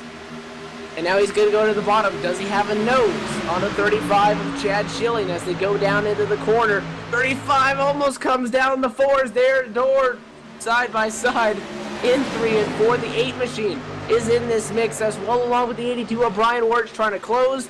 Ford going to get the advantage. CJ LeVere going to have a nose over Schilling this time by the stripe. They're pushing behind him. Schilling doing a great job here, hanging out on the outside as Adam and the 8 machines down low. 4-car LeVere getting squeezed ever so slightly. Man, Schilling has really got that Panthers car working good on the high side here. And he's driving wheels off that. He has 2 tires compared to 4 fresh tires from CJ LeVere, who's ran out front and has a fast car. And a 35 is trying to hang on, and he's hanging on for dear life on the outside lane. Again, the 8 machine in this mix as well. Does he make it 3 wide? Gonna go to the middle? No, he stays on the back bumper of CJ LeVere. So they're gonna go and they're gonna be pushing on the outside lane. 35 all by himself, left out to dry. Look at this 3-car tandem going up underneath Schilling, coming into 1. Every one of them are nose to tail now. Brian actually letting out a little bit to let things settle back down. But man, Higman Jr. is probably just laughing and grinning in the rearview mirror as Schilling continues to battle with the 8 machine. CJ LeVere has finally said goodbye to that battle as now the 82 starts to make his presence known. And here comes Stefan Marinak making his presence known tonight. And as they continue to battle for all these spots inside of the top 10, John Higman Jr. is running away with it. 82, Brian Wirtz, P5, has gone down to the bottom, almost on the apron, trying to get to the inside of the 35 of Chad Schilling as those 2 tires are starting to pay dividends. Now caution, 1 car spin into the back of the pack, now to the front straightaway. The 45 of Steven Mastro, once again, sideways on the front straightaway, and looks like it wasn't alone. Oh! I don't know. I don't know what that was. Side by side with the 83 and just turned into the 83. They both got sideways and 45 split it out. 83 hung on to it. And the 45 going to apologize over the radio. But an interesting, unprecedented move as the 45 just turned dead left into the right rear of Jay Horton. And we know that Jay Horton has been aggressive so far this evening, not making any friends. So who knows if that stemmed from any sort of history, but 45 of Mastro does claim the cause of the caution. We'll take the EOL and take it as it is, but we're back under yellow, and again, John Higman Jr., just as he started to run away with it, we're going to set him up for another restart. Yeah, no, he's probably got to be thinking, oh, gosh. And what do you do here? I mean, I think if you're John Higman Jr., you take the field down on pit road. I think as long as John goes down, I really think LeVere's going to follow. I think Aaron will absolutely follow, and if they do, I know the rest of these guys will pit. I think it's just too late, too early in the late game, if that makes sense, to not pit, to stay out. I think they're going to come down pit road here. What's your take? We'll have to find out as they're coming down. Looks like they're going to hit pit road, and again, this could not be the final stop of tonight as well. Do we see a mixed strategy like we saw before? Let's see what happens. John Higman Jr. down below the white hash marks. He's gonna. Oh, he's in the grass. He saw the guys behind him stay out, and he tries to stay out and drove through the grass. And I guess there's no cone there, so I guess that's illegal. He dodges pit road through the grass. First car down pit road, Schilling, who was on 2 tires. Marinak came down as well. And we'll have to see what these guys do. You're going to have to anticipate 4-tire stop for Chad Schilling because he took 2 the last time. What about some of these other guys? Stefan Marinak, since he's coming down and the other guys aren't, does he take 2? Might as well take 4 if you're down there, I would say. 35 takes 2. A couple of guys taking 2 tires only, and we are all over the place now on tire strategy. Well, didn't they pit about 5-6 laps ago back on lap 68? Yeah, they pitted on lap 68. So we've been, what, 10 laps, 9 laps? I think you come down right there. I really do. I think if John Higman Jr. comes down, I know that LaVere was going to stay out, but I really think that Aaron would have came in. I really think that these other guys, Harvey, Brian Wirtz, those guys would have come down with them. And you've seen all the other guys come down. I mean, mid-pack all the way back came in. So, oh, man. Well, that's the one fear you have as a leader. If you come down pit road, everybody else stays out. If you stay out, everybody else comes in. That's exactly what's going to happen. And if this was at any track, the 73 would probably be penalized. But the way that works, where the commitment cone is actually down after where the grass starts, 73 can drive through the grass. That's perfectly legal. The former Cena LaVere waited to the last second, dove out of line. 73 went as well. So if Higman Jr. got stuck on pit road, and all these guys stayed out like they were planning on doing, their idea going in there is do the opposite of the 73. 73 was going to come down pit road until he looked at his rearview mirror, was able to come out, and he's able to maintain P1. You talked about it hasn't been too long since we've seen some pit stops by everybody, but now you got leaders on none. You got some guys that were running in the top 10 on 4, and you got a couple guys that are coming from around 15th position that took only 2. So who knows? They're gonna be all over the place. You got 2 tires, you got 4, you got none. There's too many people to keep track of at this point. But I think it's gonna set up and fix us a wild restart. We're gonna be in the range of 15 or so laps. But I don't think it's gonna be the last caution so far. No, I don't think so either, because you're gonna have these guys, obviously, that just took the fresh tires. They're going to be trying to move their way through the field, and we could see someone get rear-ended and spun around and caution come out. And I'm agreeing with you. I don't think we've seen the last caution. Now we're going to have to say, does anybody have anything for John Higman Jr.? Again, about 2 cautions ago, before the caution flew, CJ LaVere had the lead as we saw a spirited battle for second on back. CJ had checked out to about a second lead. John Higman Jr. ate that up in less than 10 laps, got to the number 1 spot. He pulled away to almost a second that last time. He's the number 1 spot right now. Do those tires that some of the other drivers have taken give them the advantage that they need to beat that 73? Because right now, that Miami Dolphins Chevrolet is by far the fastest car on the racetrack. Yeah, I'm agreeing with that. John Higman Jr. has been very impressive. And CJ LaVere is going to get stuck starting on the outside, but we've seen so many times, Evan, on the restart that second place starter is not in too bad of a spot or position, because he can get down and in front of Aaron for the restart. We've seen time after time again, and he may be able to catch Higman Jr. going into 1, if not into 3, and that could be the pass of the race that wins the race for LaVere, as we'll have, 15 to go when we go green. And the light's still on atop the pace car, so next time around, if they do go out, it will set us up for 15. It will set us up for 15 laps now. Down to back straightaway again. Currently working lap 80, getting it set for the restart here as we come to 4. We will take 81. That will be 15 laps to go as the field starts to bunch up with each other and get going for this restart. It's going to be interesting to see how this plays out. I picked the 82 that I decided around the halfway point that I'd be keeping an eye on. Brian Wirtz, he sits 4th right now, so we're going to have to find out how this works out as we have 15 cars in contention, as there are 15 drivers remaining on the lead lap at this point, and we're getting set for this restart. Will it be the last one of the night, or do we get closer and closer and have even shorter and shorter shootouts to the finish? Going to find out, because we are at a turn number 4, and field is about in the hands of John Heyman Jr. Pace car down pit road. You see he's going to sit on it. Now he goes. Green flag is going to be thrown by the spotter, or rather the man in the flag stand right now. And we are racing. But again, John Heyman Jr. able to go a little bit earlier, dictating the start. Opened up a comfortable lead over the guys that are side by side for second on back. Yeah, LaVere didn't get that start I thought he was going to get. He actually got caught maybe napping there.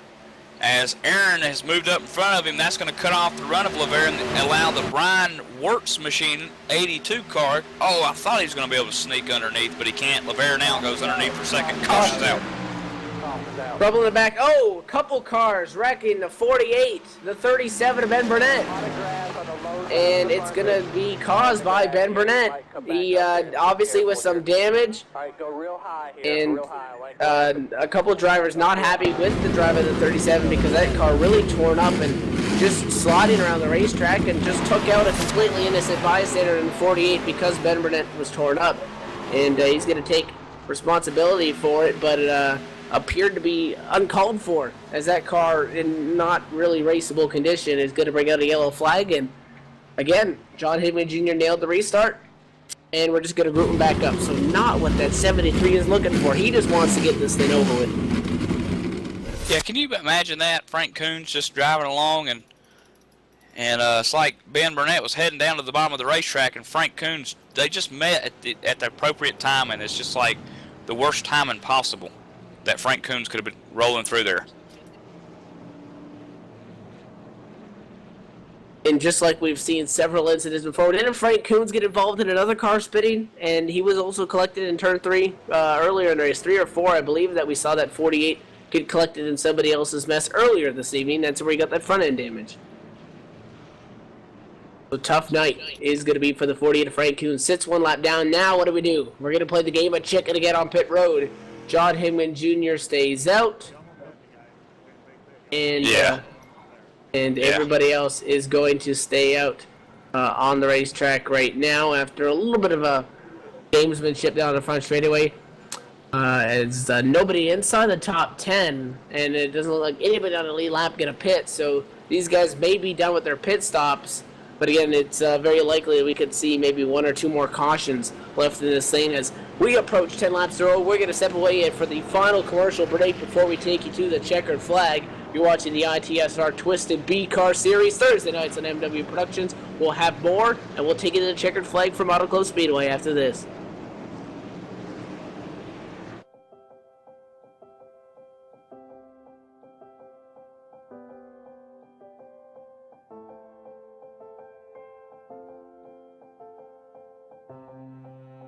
Trucking has always been a part of me.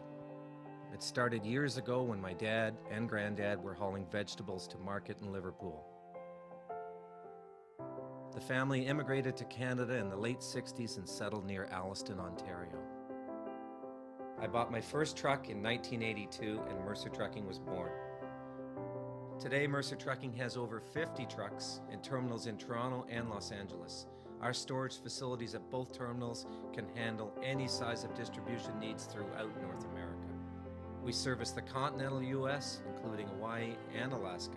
We run over 120,000 miles per month and some of the best equipment on the road today. We specialize in less than truckload shipments, show freight, we do rush team service deliveries, and haul your refrigerated or heated product. Our regular team service from Canada to California is second to none, and our staff and drivers are among the best in the business. I'm proud of our people and what they can achieve. Trucking is in my blood, it's my livelihood, and it's what I do best.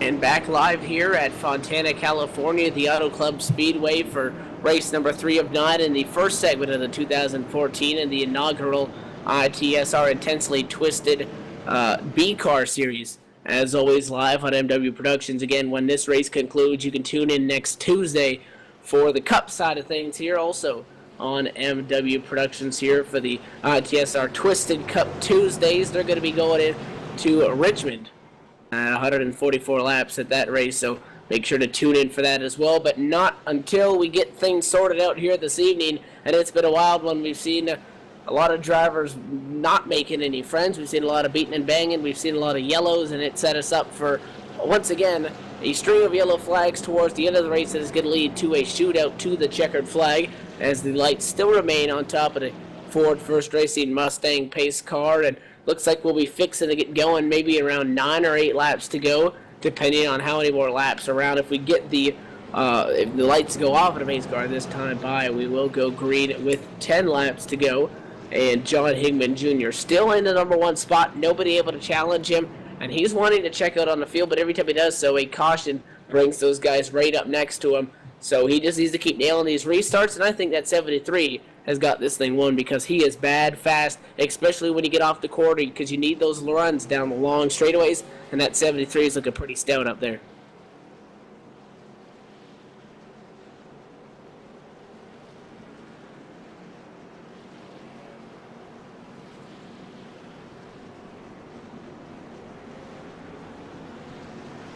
And again, if you win this race, so race winner here this evening, got to walk away with a cash prize of $5 if you get away and get to victory lane, and also there will be 3 more positions strung out between the drivers that are remaining on the lead lap that will also walk away with a cash prize here moving forward in this race. So taking it out of the racetrack on a sale, walk away with a little bit of money, pocket cash, and spend that as you wish. So a little bit more incentive to try to get the victory lane.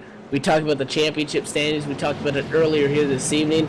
The drivers that have won so far this evening, Brandon Chaburko and Matt Coker. None of those guys are inside of the top 5 right now on our racetrack. So looking for a third different winner in our third race. Lights are off at a pace car. It is going to be 10 laps to go to the checkered flag. Do we make it green? 73 of Higman hopes so, because he's tired of these restarts. He wants to check out and get going to the bank here as soon as he can, but we are getting ready to find out as we work through 3 and 4. Front row, 73 and the 8. Row number 2 going to be the 4 and the 82 of CJ LeVere and Brian Wirtz.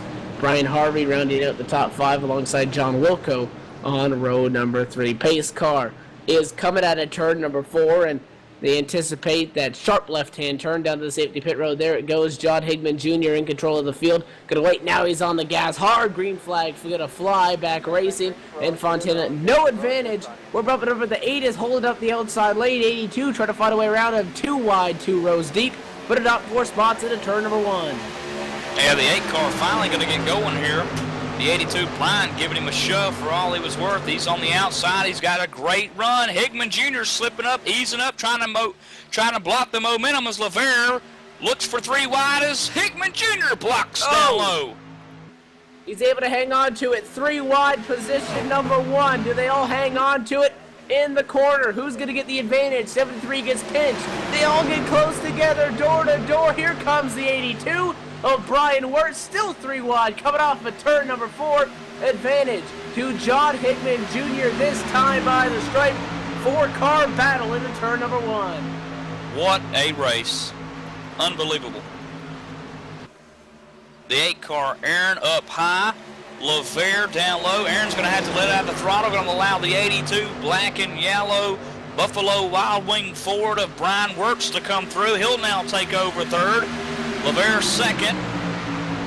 Leader, John Higman Jr. down in 3.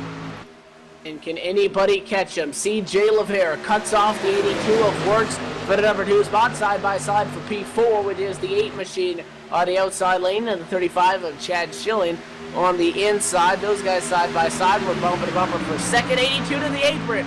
Down on the Auto Club Speedway. Oh, he gets into LeVere. He turns CJ LeVere for the number 2 spot. Oh, big wreck. Chad Schilling. Top 5 car gets collected after CJ LeVere gets dumped from the number 2 spot. On the racetrack. Wow. Oh. And CJ was not giving him any room. Normally, you're going to see the guys are going to transfer up. They move up the racetrack, park down into the corner. 82 goes down to the apron at the stripe, and the 4 holds his own. Stays there on the white line. You see 1 knock, 1, 2, 48, or the 82 rather, of turns CJ into the corner. And I'm going to have to defend LeVere on this one. You got to defend the guy who's got the line. Okay, I know 82's got to run. Hear me out. Look at LeVere. Okay. Back it up before the tri-oval. LeVere is on the bottom of the racetrack. His wheels are barely touching. That's a white line on the apron, not a yellow line. That's fair game. So, okay. Well, the 82 has to keep his car underneath the white line then, because that's where his line's at. LeVere's holding his line. He doesn't have to come up the racetrack. I'm gonna have to disagree on this one, and they're disagreeing too. Oh yeah, they're gonna disagree. So we're listening to them, but CJ LeVere pinched him down, and he did not give him an inch. You look at everybody else. You look at race leader. Look at our race leader. Take a look back at John Higman Jr. He's right where CJ LeVere is, right after the start-finish line, but he arcs the corner. CJ LeVere gives absolutely no room, forces the 82, and if the 82 did not come back up onto the racetrack, he would have ran over the cone. Now, if that happened 20 laps into the race, hands down, it's on the 82. Back out of the throttle, get back in line. These guys are going for that checkered flag, and the 82 decided come up onto the racetrack. Who's passing who? And he turned LeVere, and LeVere, Chad Schilling, man, such a great run. And Schilling gets collected and all of that. Look at can we get a replay? We did an onboard of the 66 of Brian Harvey and the view that he had of that right in front of him as he's able to avoid it and hang on to third. But much controversy going to be over that incident there down the front straightaway that has put us under another yellow. And a lot of bent sheet metal, and I'm sure a lot of bent emotions as well. Yeah, you kidding? Brian Harvey had talking about view of the race. Front row seats for that. Front row, yeah. You couldn't pay for a better seat than that, buddy. Brian Harvey, gosh.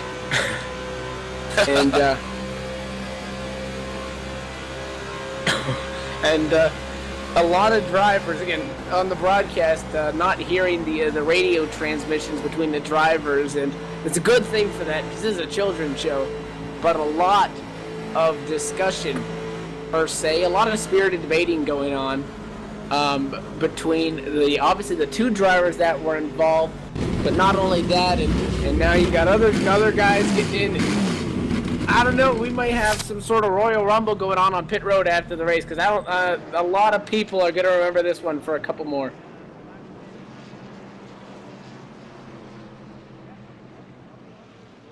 The thing is, Evan, as I go back and watch the replay, it's always, just like it's always the discretion of the leader of the race to go and work his way through traffic. He has to do it safely, cleanly, and to where, beyond a shadow of a doubt, he can get by that lapped car. Here's the problem that I see with Brian Works trying to make the pass. Nothing wrong with making the pass there.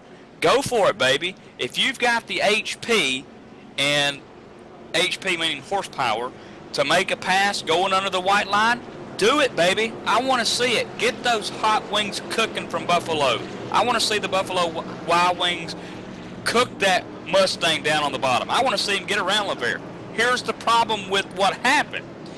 He wasn't able to make the pass where he went to make the pass at. LeVere, it's his position. He doesn't have to arc the corner if he doesn't want to. He's holding his line. 82 doesn't have the horsepower to me. He should have let out of the throttle, realizing that his line was coming to an end, and therefore his race came to an end, as well as LeVere's, as well as Schilling's, as well as nearly Brian Harvey's.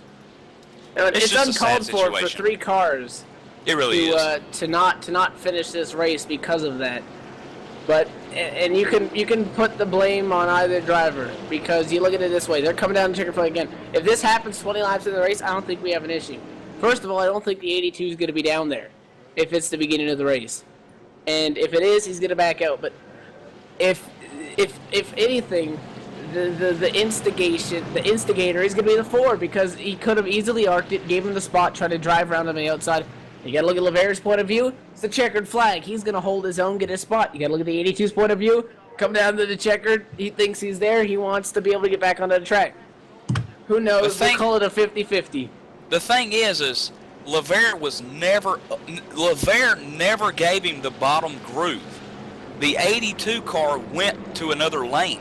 That's the problem. I think that's the issue where I think that we're all gonna have to agree on is that LeVere was on the bottom groove. He wasn't below his tires were on that white lane. The 82 car went under the white lane, under the white line, into another lane, into another racing groove. It's up to his judgment to keep that lane, and he didn't. He came up and he wrecked him. But I'm looking at it. I'm loving this discussion. You look at it from the blimp camera, and I'm looking, and everybody else, they're on the white line at the stripe, and they're in the middle of the racetrack going into the corner. If CJ LeVere does not arc up the corner, he's going to drive straight into the wall, or he's going to get passed by five guys. That does not matter. So we agree to disagree like many of the drivers then.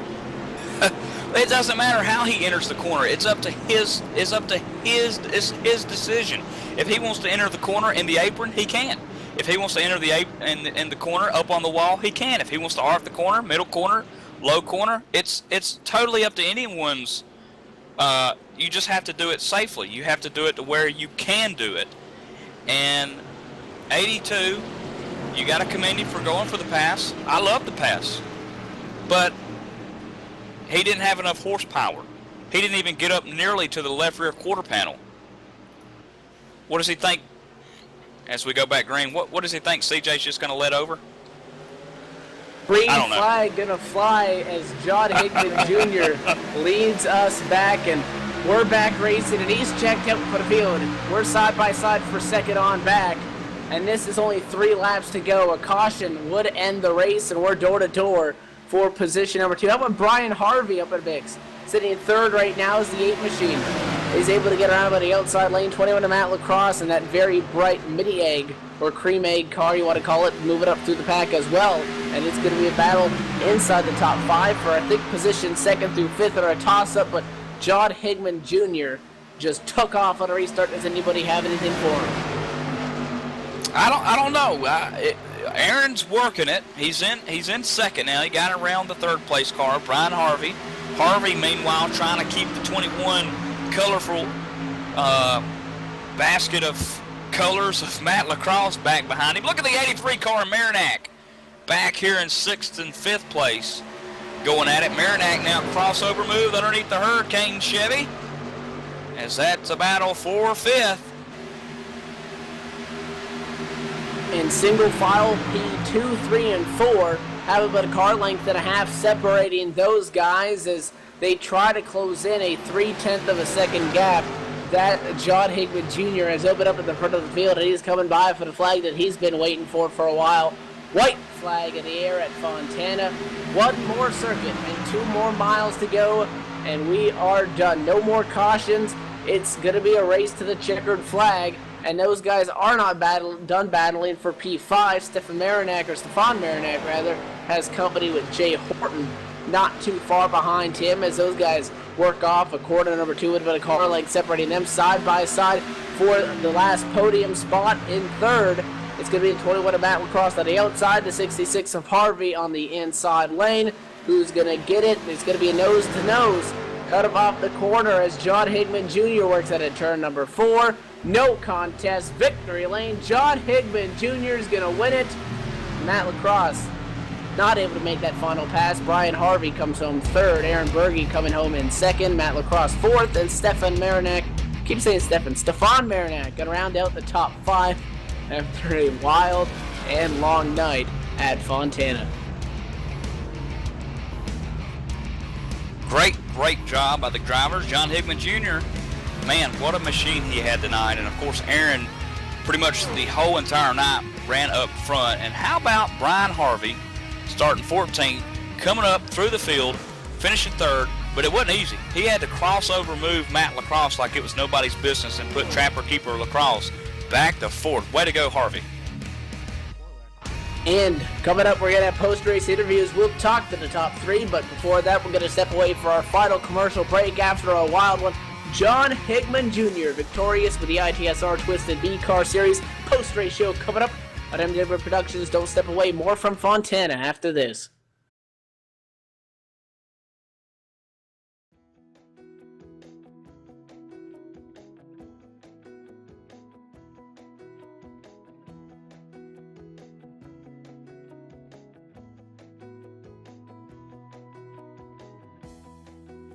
DGVertec.net's primary goal is to provide you with a successful website presence. They have purpose-built their web servers successfully throughout the years.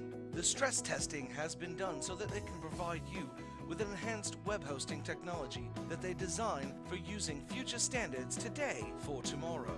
They offer 24/7 support for all web hosting plans. Their team answers support tickets 24/7, so if you have a problem at any time, an agent will be more than happy to help you. If you're not satisfied with your service within 7 days, then you can get a full money-back guarantee, with a 99 uptime guaranteed as well, with plans for shared hosting starting at just $2.95. It's clear to see why DGVertec should be your choice for web hosting. Just go to www.dgvertec.net today, your web hosting solution.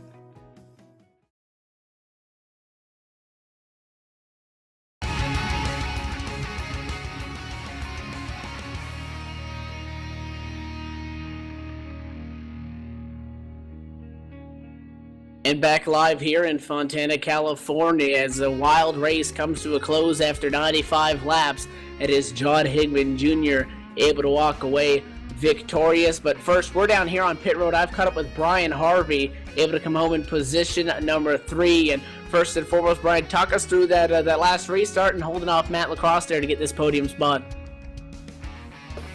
Tough racing. Matt's a good racer. He told me he was going to be all over me, but I thought I could catch Aaron there out of 1 and 2. I had a good run on him, and then I turned 3. I blew a little bit. Matt got by me, but I knew that if I crossed over on him, I could get him. He had fresher tires, but it was good racing. And you were able to do so. You qualified in the number 14 position, walk away third. That's a significant improvement. We saw a lot of hard racing, a lot of beating and banging, a lot of side by side. Your car looks fairly clean, as well as sharp it does, the Hot Wheels machine that we see week in and week out. How was the race for you? Like in general, a summary of your night. You have any close calls, any adversity that you had to overcome to get up to where you were? Not really, just a couple of hits in the rear. Schilling took me out. One of those almost saved it, but other than that, pretty good. Just way too many yellows. I definitely, along with other drivers, would have liked to see a little bit more green flag racing to maybe to get a couple more spots. We'll talk about points here. You entered this evening third in a championship standing, so gonna fare pretty well in that regard. What kind of outlook does that give you moving forward to the next race going to be at Richmond? That's pretty good, actually. I didn't know I was in third. I like Richmond, actually. The bear it's of a fun good track. news. I had no idea. I thought I had some bad races, but I raced a couple other nights that I've been having a bad season. All right, well, definitely. Congratulations on the top 3. Any shout-outs that you want to throw out there? Shout out to you guys for doing all this for us, and then at Hippie's Paint Shop, of course. That's about it. Thank you. Definitely, man. Well, congrats on the top 3, and we'll look forward to see what you can do at Richmond next week. All right, look forward to talking to you again. That is Brian Harvey, driver number 66, going to come home with P3 here this evening at Fontana. Now down in Victory Lane, we've sent Keaton down there, and he's caught up with race winner John Higman Jr. John Higman Jr. getting it done just like the 1972 Miami Dolphins. John, congratulations on the win. I almost messed up the name there, but the Miami Dolphins Chevy looked very fast tonight. Oh yeah, man, that thing was a bullet. I was just real pleased with the way the car performed the whole race. Absolutely, man. Now let's talk qualifying. 8th spot. Coming into tonight's race, obviously after the qualifying run in 8th, maybe not the quickest, but I'm telling you something, throughout the race, your car was pretty much, you could put it anywhere on the racetrack and you could get through what you needed to. John, let's talk about the battles up front that you had, the 3 wide situations and that sort of thing. Man, that really makes watching you guys at California fun. Oh yeah, I mean it was a blast to be out there doing that stuff too. I enjoy hard racing like that. I think it makes me a better driver being in situations like that. And California, I mean, there's no better place to do things like that than there in Michigan. So it's just good stuff. I really enjoy it. And of course, John, looking through the standings here, this will be your first event that you've entered into the season so far on the Thursday Night League. So 1 for 1, you think you can make a a 17-0 or 18-0 run that the Miami Dolphins ran?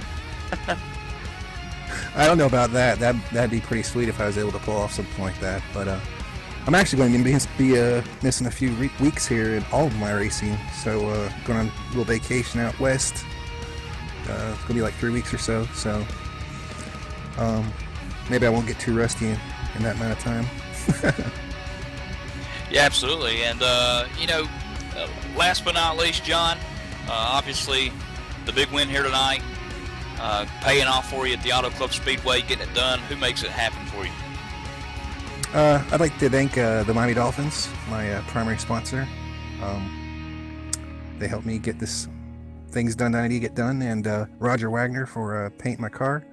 I'd like to thank Eden Construction and the guys here at ITSR for putting on the series, and you guys at NW Productions for putting on a great show. Thank you so much, John. There you have it, folks. John Hickman Jr. picking up the win in dominating fashion here for the most part tonight at California Speedway. Send it back up to Evan. And hopefully it was the fastest car that ended up in victory lane, as John Hickman Jr. was able to walk away with it. It was all said and done, and we look forward to next week when we go to Richmond, and we saw enough beating and banging here that would accommodate for a short track race. So will any of our newfound rivalries transfer over to next week? You guys are going to have to tune in to find out. The random draw is going to be positions 5, 10, and 15. So Stefan Marinak, John Wilco, and Chad Schilling going to walk away with a little bit of a cash bonus, as well as John Hickman Jr. for finishing in victory lane. Quick run through the drivers that remained on the lead lap. That was 12 drivers. John Hickman Jr. in P1, Aaron Berge in number 2, Brian Harvey 3rd, Matt Lacrosse 4th, Stefan Marinak 5th, Jay Horton coming home in 6th, Stephen Mastro in 7th, 8th, Christopher Perryman, Luis Rodriguez in 9th, John Wilco 10th, Blaine Woodruff in 11th, and Frank Coons in 12th. Before we step away, final thoughts on this evening's race? Great race. This race had a lot of great action. The first 18 laps, I'm telling you, I may go back and watch the replay of that at least 2 or 3 times because of all the racing that we had that was so good. And then we had that big wreck, took a lot of big, heavy name hitter drivers out. Late through the run there, we had another big wreck. Obviously, the C.J. LeVere incident will go down in the ages. One of the best heated topics in the broadcast booth that I've ever been a part of. That was pretty fun and entertaining, Evan. I hope the guys like that, taking the sides and just, doing what we do best, man. Just having fun, and can't wait to get to Richmond and finally see some lights. I want to see the shaders working, baby. We will Graphic be under shaders, the that lights at a short track. I don't think there's many combinations better than that. So that's going to do it. Once again, John Hickman Jr. going to walk away on behalf of the broadcast crew. Michael Willie down there in the production hauler getting us on the air. Part of MW Productions week in and week out. My name is Evan Pasogo. Obviously, Michael Keaton up at the broadcast booth with me. Hopefully, we'll have another riveting discussion like that next week, because it's going to be a short track under the lights, and we know how fun that can be. So that's going to do it here from Fontana, California. Until next week, we'll see you there.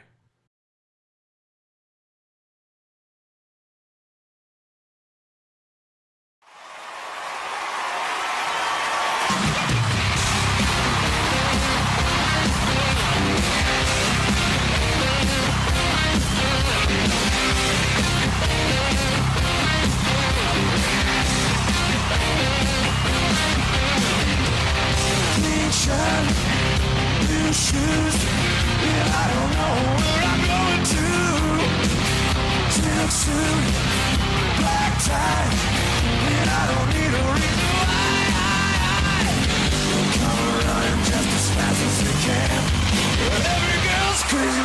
sharp-dressed man.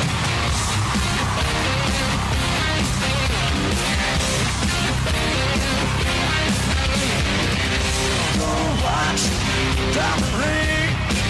Oh, I ain't missing on a single thing. Conflicts, stick pin. Ask about I'm gonna do you in. They come around just as fast as they can. Hey, look here, beavers. You better hide your wives, hide your husband, and look here, both of you hide your kids, cause we're coming. Every girl's crazy about a sharp-dressed man.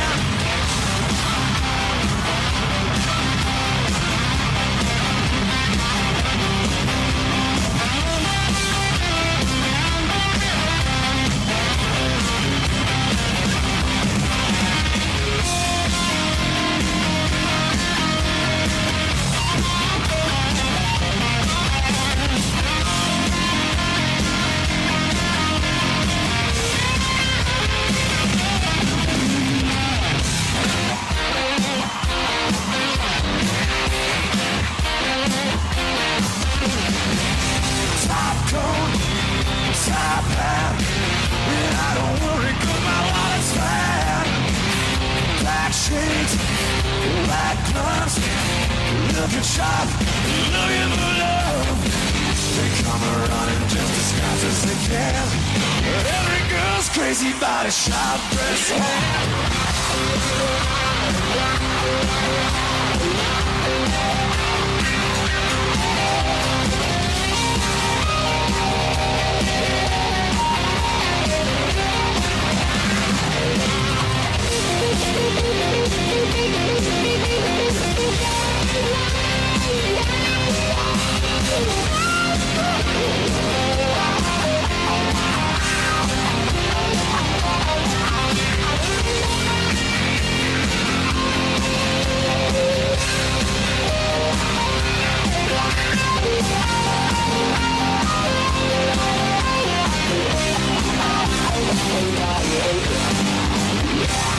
Make some noise!